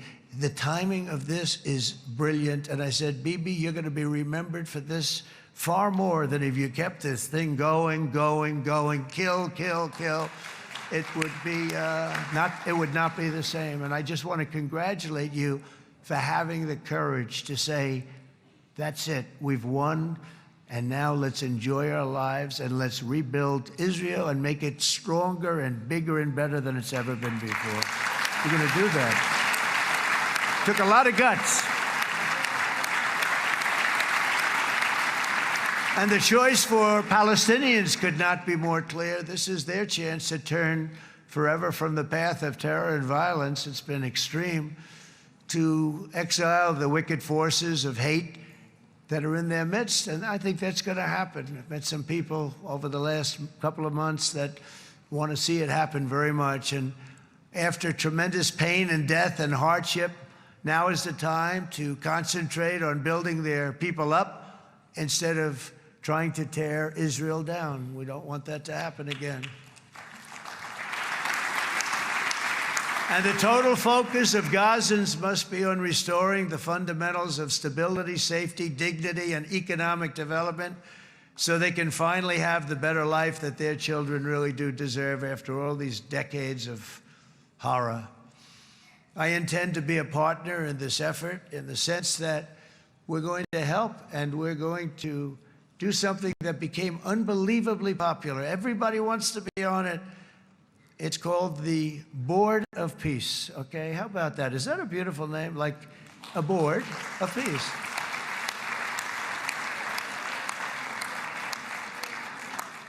The only bad thing from my standpoint, every single nation involved has asked me to be the chair, and I'll tell you, I'm very busy. I didn't count on that, but you know what? If we do it, we'll do it right, and we have unbelievable power and wealth, because you're going to need wealth. You're going to need wealth to rebuild things, and they have wealth like few people have wealth. I want to thank the Arab and Muslim nations for their commitment that they've made to support a safe rebuilding of Gaza and beyond. I have many Arab countries, very wealthy countries, that came up and said, we'll put up tremendous amounts of money to get rebuild Gaza, and I think that's going to happen. The power, they want dignity, they want to come forward, and they want to say, and I want to say who they are, because what they're doing is going to be, I think, something that you're going to be very impressed with, Bibi, and you need that. You need the kind of economic power that they have, and they want to see it work, and they want to see it be safe, and they want to see it be good for Israel, too. And as much money as it will be, and it's a lot, as you can see, it's a lot. For these countries, it's relatively little relative to their worth.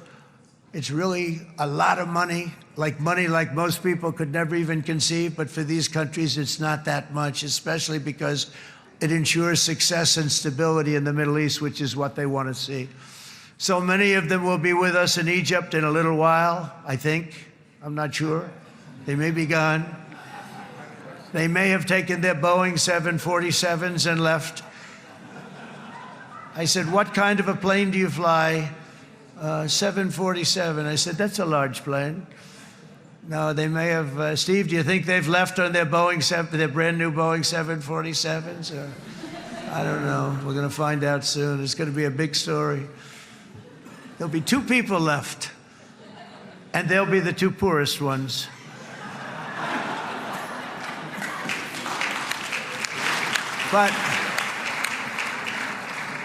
But it will be the wealthiest and most powerful group of nations. So the group that we have assembled, that's waiting for us, is the wealthiest and most powerful group ever assembled at one time. There has never been a group like this.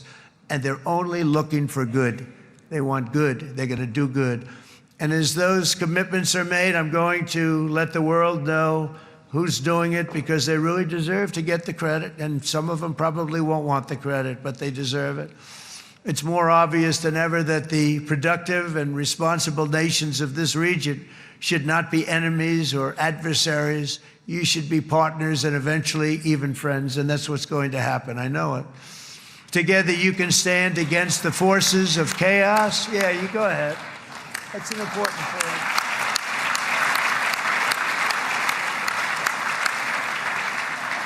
Because you can stand against the forces of chaos that threatened all of your interests, and it's always a big threat, and unleash incredible prosperity and opportunity for all the people of these lands, and that's what's going to happen. You're going to unleash numbers and success, the likes of which Israel has never been able to think of, because you're so firm, and you should be, and you've done the right thing in defending yourself.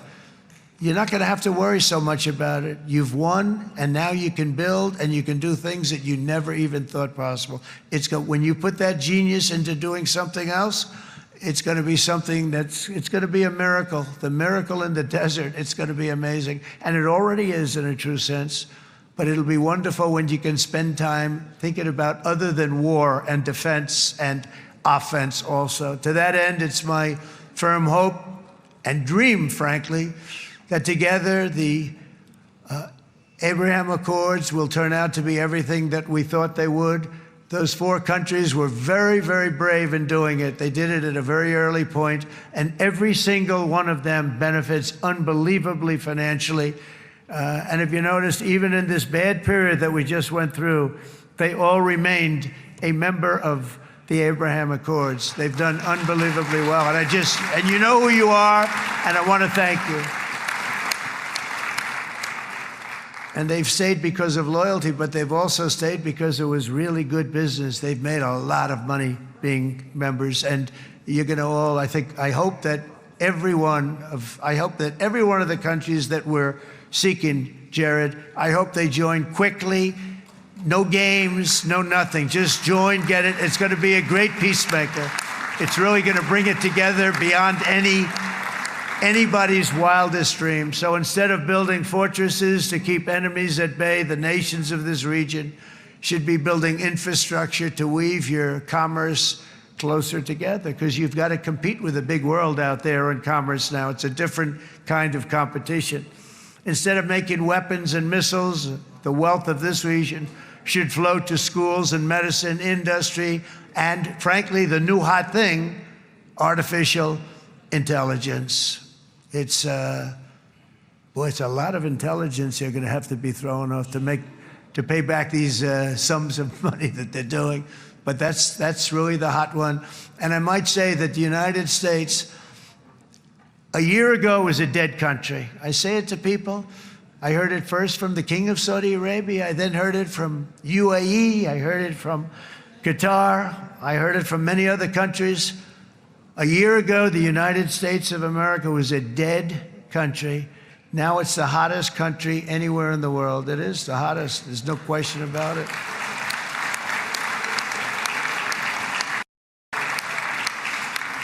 In fact, if you go back a year ago, before the election, although once we had November 5th, we became hot because people got it. I would say November 5th was a time that we became really hot. But once you go back a couple of years, if I were in charge and the country was doing what they were, nobody was going to ask me to speak. Nobody asked Joe Biden to come up and speak, I guarantee you that. And if they did, he would have turned them down, I promise you. He didn't speak. He didn't speak, and he didn't speak well. But all of the countries in the Middle East, it could have, what we're doing now, it could have happened a long time ago, but it was strangled and set back almost irretrievably by the administrations of Barack Obama and then Joe Biden. There was a hatred toward Israel. There was an absolute hatred. The setbacks really started when President Obama signed the Iran nuclear deal. This was a disaster for Israel, and it was a disaster for everyone. And I remember that Bibi Netanyahu came to the United States and worked so hard to try and get Obama not to do that deal.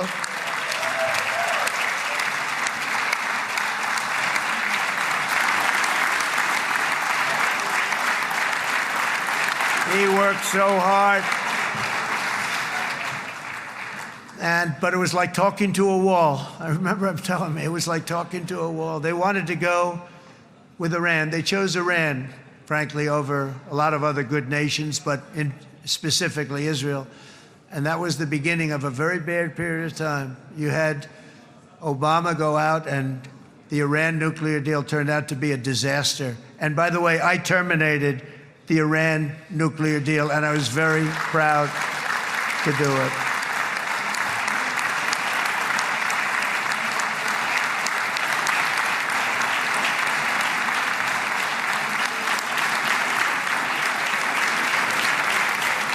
Yet even to Iran, whose regime has inflicted so much death on the Middle East, the hand of friendship and cooperation is open. I'm telling you, they want to make a deal. That's all I do in my life. I make deals. I'm good at it. I've always been good at it. And I know when they want. Even if they said, we don't want to make a deal, I can tell you they want to make a deal. All right, they do. They want to make a deal, and we're going to see if we can do something, because this is crazy what's happening, and we're not going to have this anymore. Neither the United States nor Israel bear the people of Iran any hostility. We merely want to live in peace. We don't want any looming threats over our heads, and we don't want to even think in terms of nuclear destruction. It's not going to happen, never will happen. There's nothing that would do more good for this part of the world than for Iran's leaders to renounce terror, stop threatening their neighbors, quit funding their militant proxies, and finally recognize Israel's right to existence. They have to do that. They have to do that. And to Iran, and as you know, this is not said out of weakness. There's no weakness. But I'm going to say this, that we are ready when you are, and it will be the best decision that Iran has ever made. And it's going to happen. It's going to happen.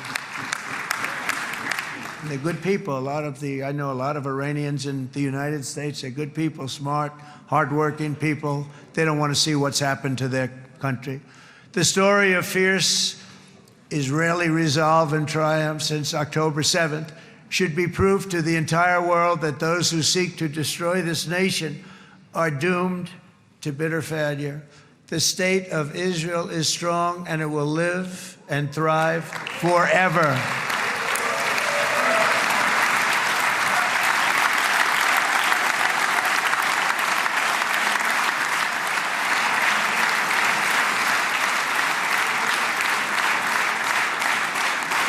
And that is why Israel will always remain a vital ally of the United States of America. Israelis share our values, field one of the world's most powerful militaries. You really do. You have an amazing, what a job you've done. And have one of the most innovative economies on earth. Those are just a few of the reasons why I'm proud to be the best friend that Israel has ever had. And they all say it in the White House. They all say it. I guess it's true because everybody says it, baby. You said it today. Thank you.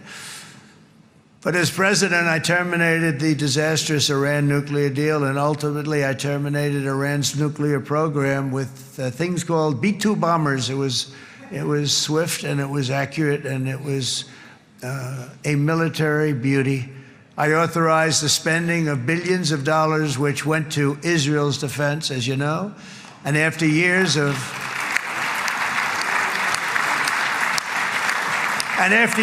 broken promises from many other American presidents, you know that, they kept promising. I never understood it until I got there. There was a lot of pressure put on these presidents. It was put on me too, but I didn't yield to the pressure. But every president for decades said, we're going to do it.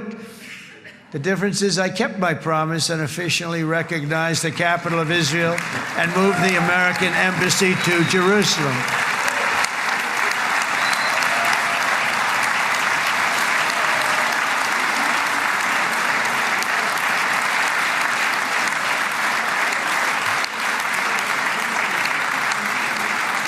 Isn't that right, Miriam? Look at Miriam. She's back there. Stand up, Miriam. Stand up.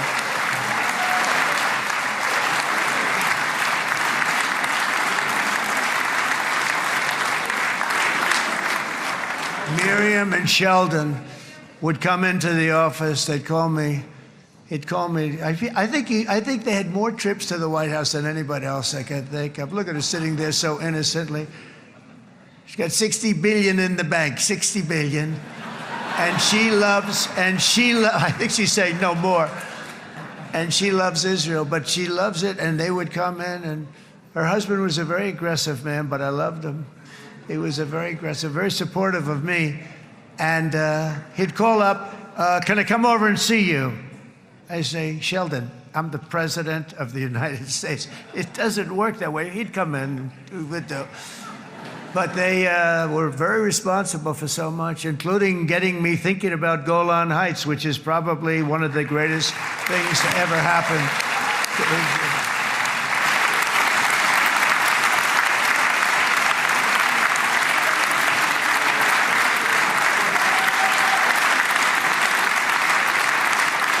Miriam, stand up, please. She really is. I mean, she loves this country.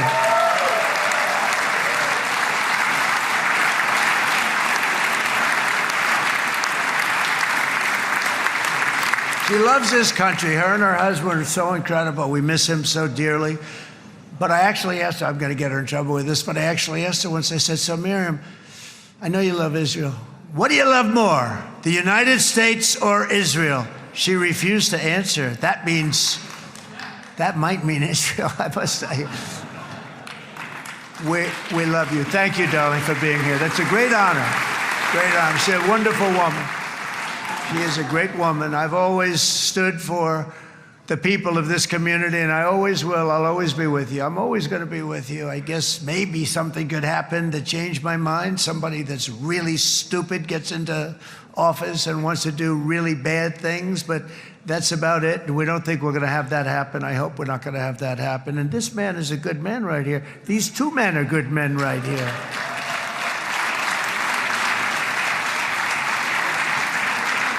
Hey, I have an idea. Mr. President, why don't you give him a pardon? Give him a pardon. Come on.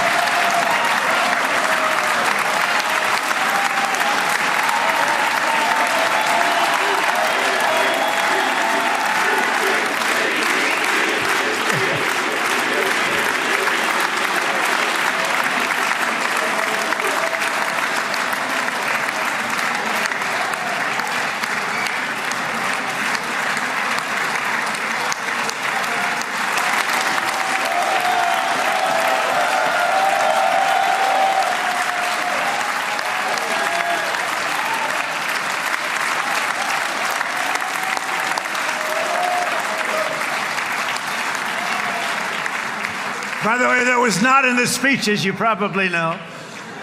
But I happen to like this gentleman right over here, and it just seems to make so much sense. You know, whether we like it or not, this has been one of the greatest wartime presidents. This has been one of the greatest wartime presidents. And cigars and champagne, who the hell cares about that?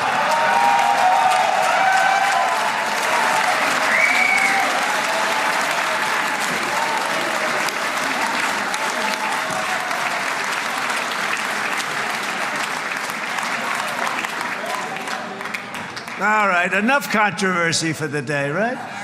It's not, actually, I don't think it's very controversial. So, you know, I mean, I see so popular. You are a very popular man. You know why? Because you know how to win.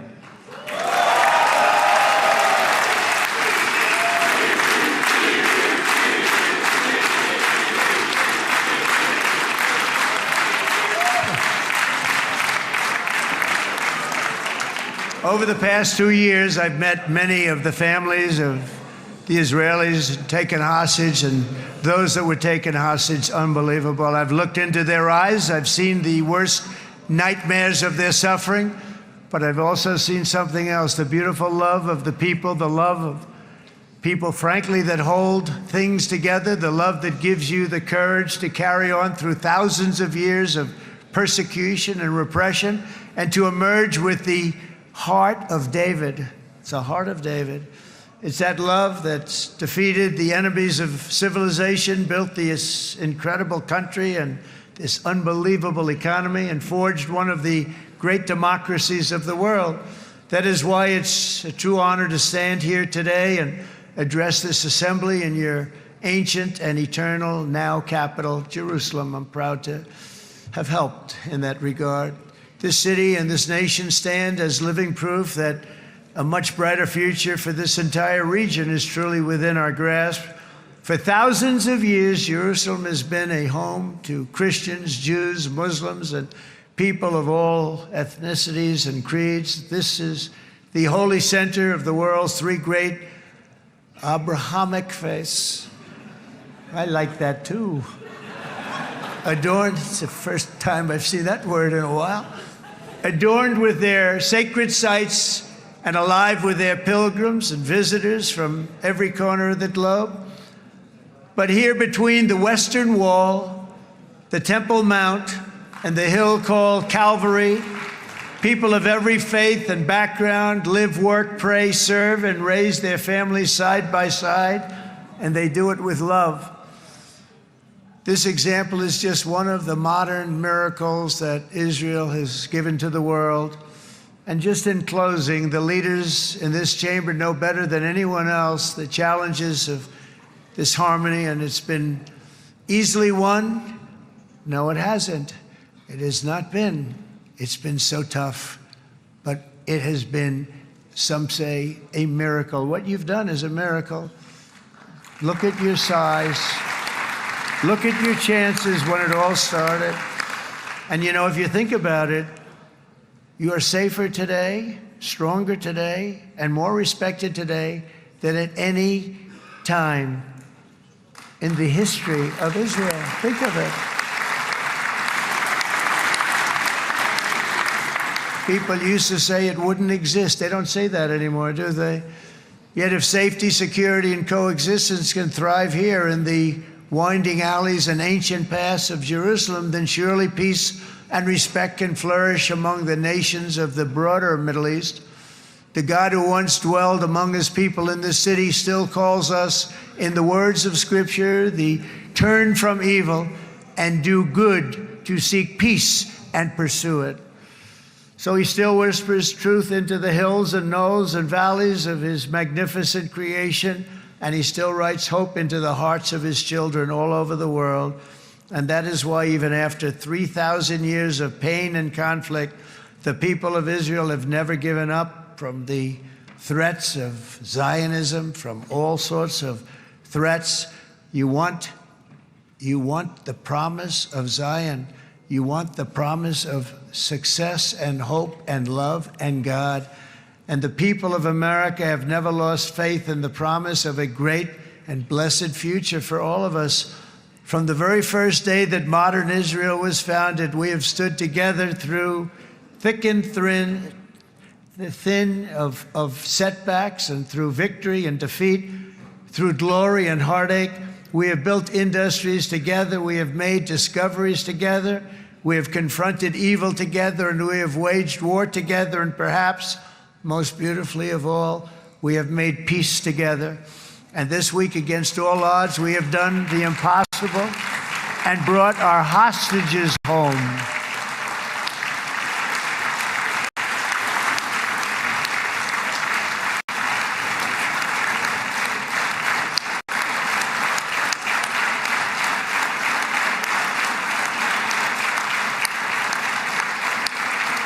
So now we're going to forge a future that is worthy of our heritage. We're going to build a legacy that all the people of this region can be proud of. New bonds of friendship, cooperation, and commerce will join Tel Aviv to Dubai, Haifa to Beirut, Jerusalem to Damascus, and from Israel to Egypt, from Saudi Arabia to Qatar, from India to Pakistan, from Indonesia to Iraq, from Syria to Bahrain, Turkey to Jordan, the United Arab Emirates to Oman, and Armenia to Azerbaijan, another war that I just settled. We are going to have hope, harmony, opportunity, and happiness here in the spiritual and geographic center of the entire world. That's what you are. Israel, America, and all of the nations of the Middle East will soon be safer, stronger, greater, and more prosperous than ever before.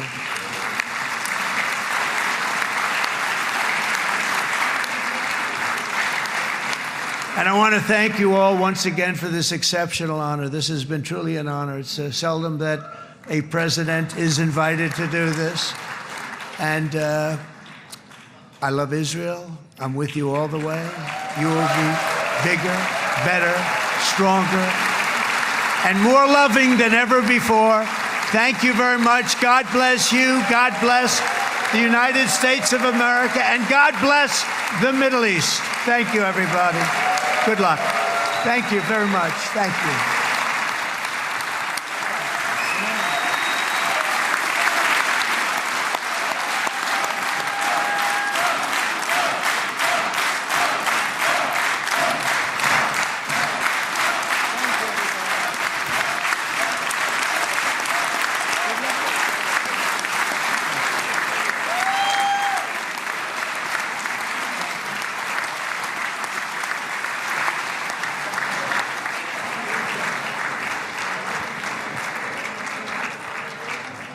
אני מודה לנשיא ארצות הברית של אמריקה על דבריו. חברות וחברי הכנסת, תם סדר היום. הישיבה הבאה תתקיים ביום שני, כ"ח בתשרי התשפ"ו, 20 באוקטובר 2025 בשעה 16:00. חג שמח ובשורות טובות. ישיבה זו נעולה. כבוד הנשיאים וכבוד יושב ראש הכנסת.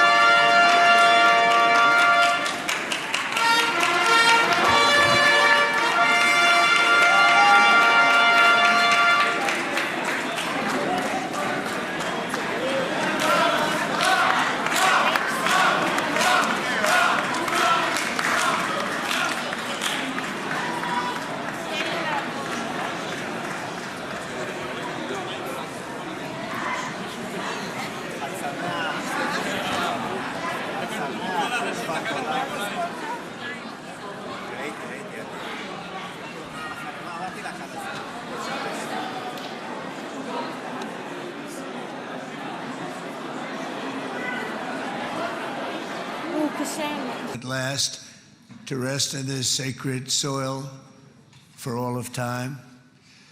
And after so many years of unceasing war and endless danger, today the skies are calm, the guns are silent, the sirens are still, and the sun rises on a holy land that is finally at peace, a land and a region that will live, God willing, in peace for all eternity.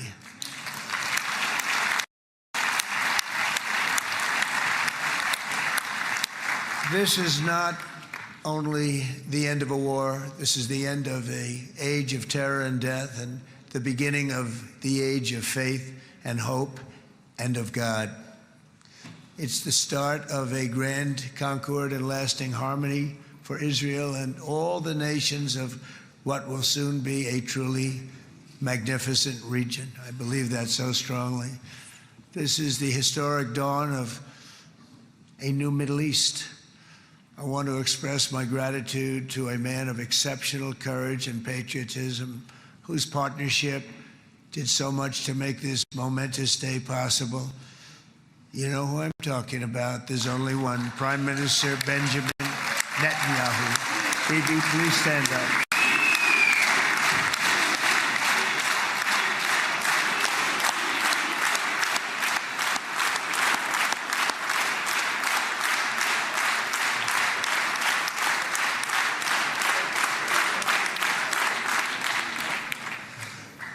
And he is not easy, I want to tell you. He's not the easiest guy to deal with, but that's what makes him great. That's what makes him great.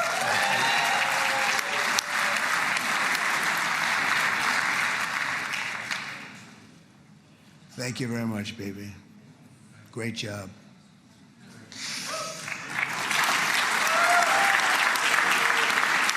And let me also convey my tremendous appreciation for all of the nations of the Arab and Muslim world that came together to press Hamas to set the hostages free and to send them home. We had a lot of help. We had a lot of help from a lot of people that you wouldn't suspect, and I want to thank them very much for that.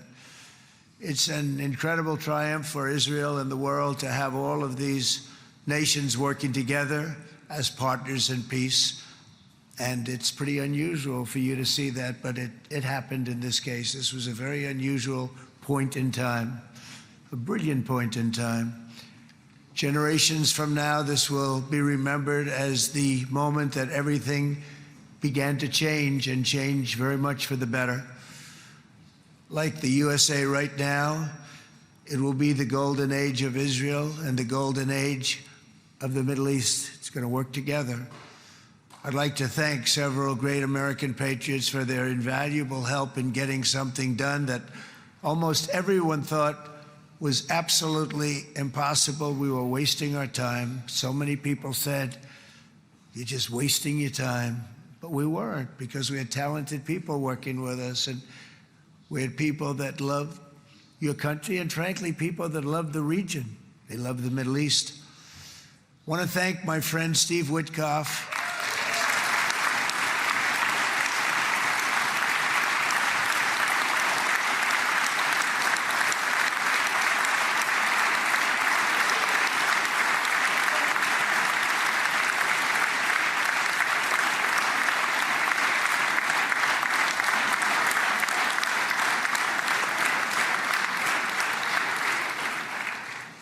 You know, Steve was chosen by me.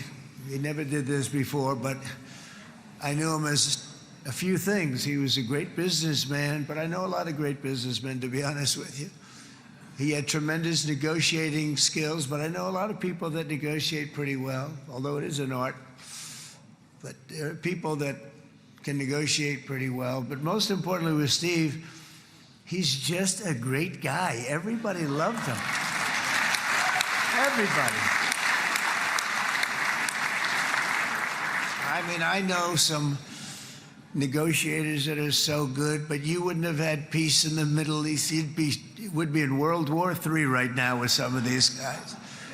Everybody loves Steve, and they respect him, and they somehow can relate to him. I've known him for many years, and I've seen it over and over again.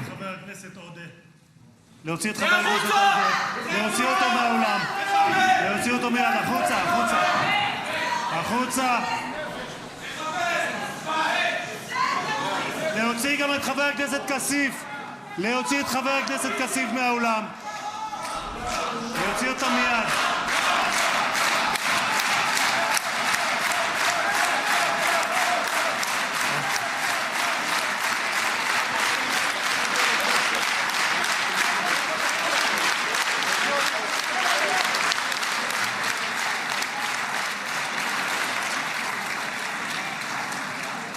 Sorry for that, Mr. President. Thank you. Please.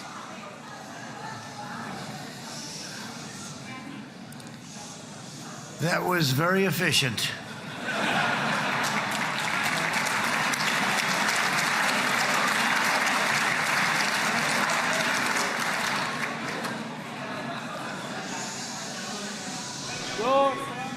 So back to Steve. He's But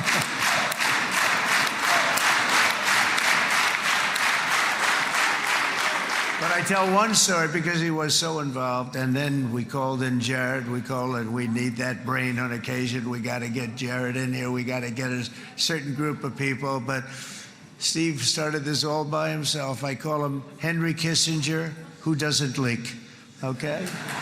Henry is a big leaker. He leaked. Steve doesn't leak. Steve just wants to get the job done. He wants to do what's right. But I'll give you just a quick story because, as you know, he's working on the war with Russia and Ukraine, a war that would have never happened if I were president. A shame. 7,000 young soldiers a week are being killed. More than that this last week. It's a shame. Should have never happened. But it did happen, and we won the race, and I took over this horrible war that's been raging, and I thought it would be easily settled. I thought it was a hell of a lot easier than doing what we just did very successfully with Israel and a lot of other people. But this came first, and we'll get that one. But I set up a meeting for him to meet with President Putin, thinking it would be a 15 or a 20-minute meeting. Steve had no idea about Russia, had no idea about Putin too much, didn't know too much about politics, wasn't that interested. He was really good at real estate, but he had that quality that I was looking for, and I didn't see it around in too many ways. And I set up the meeting with Putin, and I called. I said, is Steve finished yet? That was about a half an hour into the meeting. No, sir, he's not. He's still inside. This is in Moscow. I said, well, how's he doing? I don't know, sir. He's still inside. I called up an hour later. Let me speak to Steve. Sir, he's still with Putin.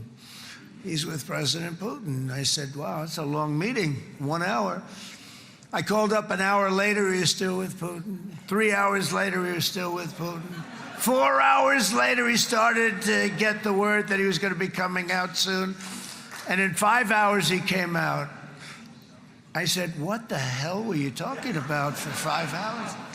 And he says, just a lot of interesting things. We're talking about a lot of interesting things, including what he went in there for, but you can't talk about it for 5. You can talk about it for a certain period of time, and you know what you're getting. But that's a talent.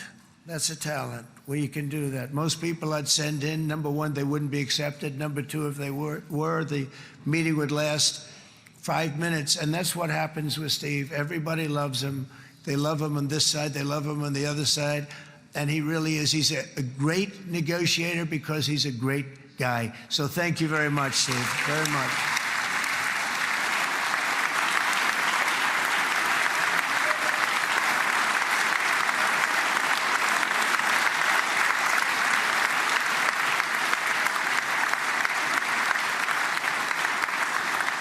And let me also give a very special thanks to someone who truly loves Israel. In fact, loves it so much that my daughter converted.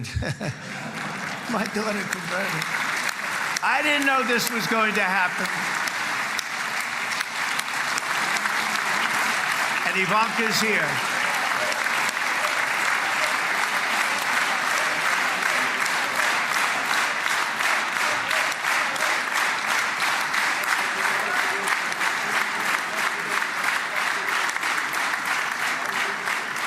And Bibi, you do know this was not in the cards for me. You understand that.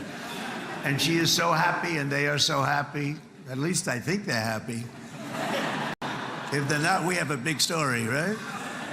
No, they have a great marriage, and they get along great. They're best friends. They have a very special relationship. But Jared has been so helpful. He really did something very special. He established the Abraham Accords with a group of very wonderful people. I like calling it the Avraham Accords, because people that, right? Abraham. It's so cruel. It's so much sort of nicer, you know, the Abraham versus the Avraham.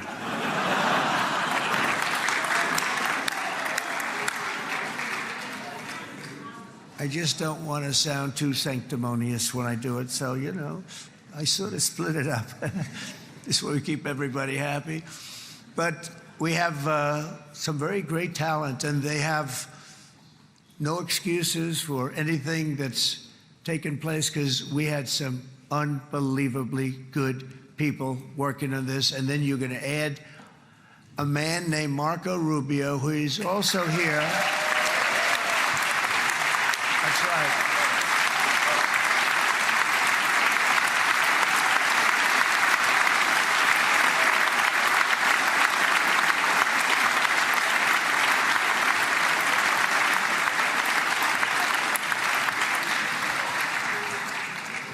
And I have a prediction that Marco will go down, I mean this, as the greatest Secretary of State in the history of the United States. I believe that.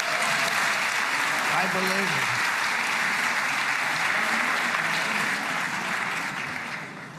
it. And he and I, you know, we really fought it out. You remember, he was tough. He was nasty. Who the hell thought this was going to happen, Marco, right? And now I'm saying he's going to go down as the greatest. He will. He was always smart and sharp, and people respect him. And then we have somebody who's young, but an unbelievable leader. I saw it a long time ago, and he's turned out to be even better than we thought. Right, Susie? I think even better. And that's Pete Hegseth, who is our Secretary of War, formerly Secretary of Defense.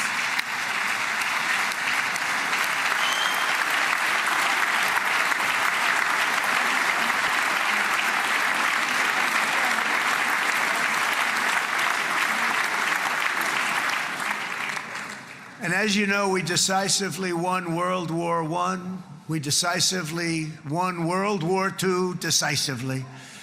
And everything in between and everything before it, we won everything. And then they had the brilliant idea of changing the name from war, you know, it was war, to defense.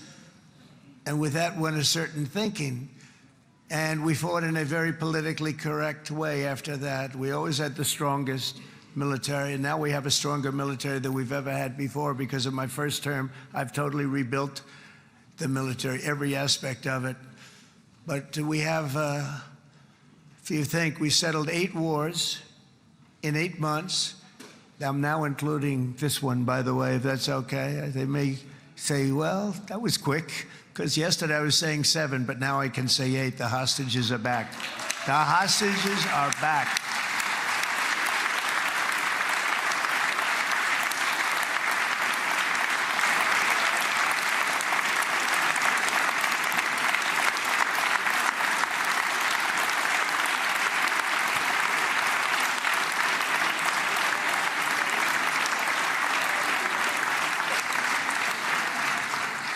It is a good feeling. Isn't that nice to say? You know, I just said the hostage. First time I said the hostages are back. It feels so good to say it. But when you settle 8 wars in 8 months, that means you don't like war.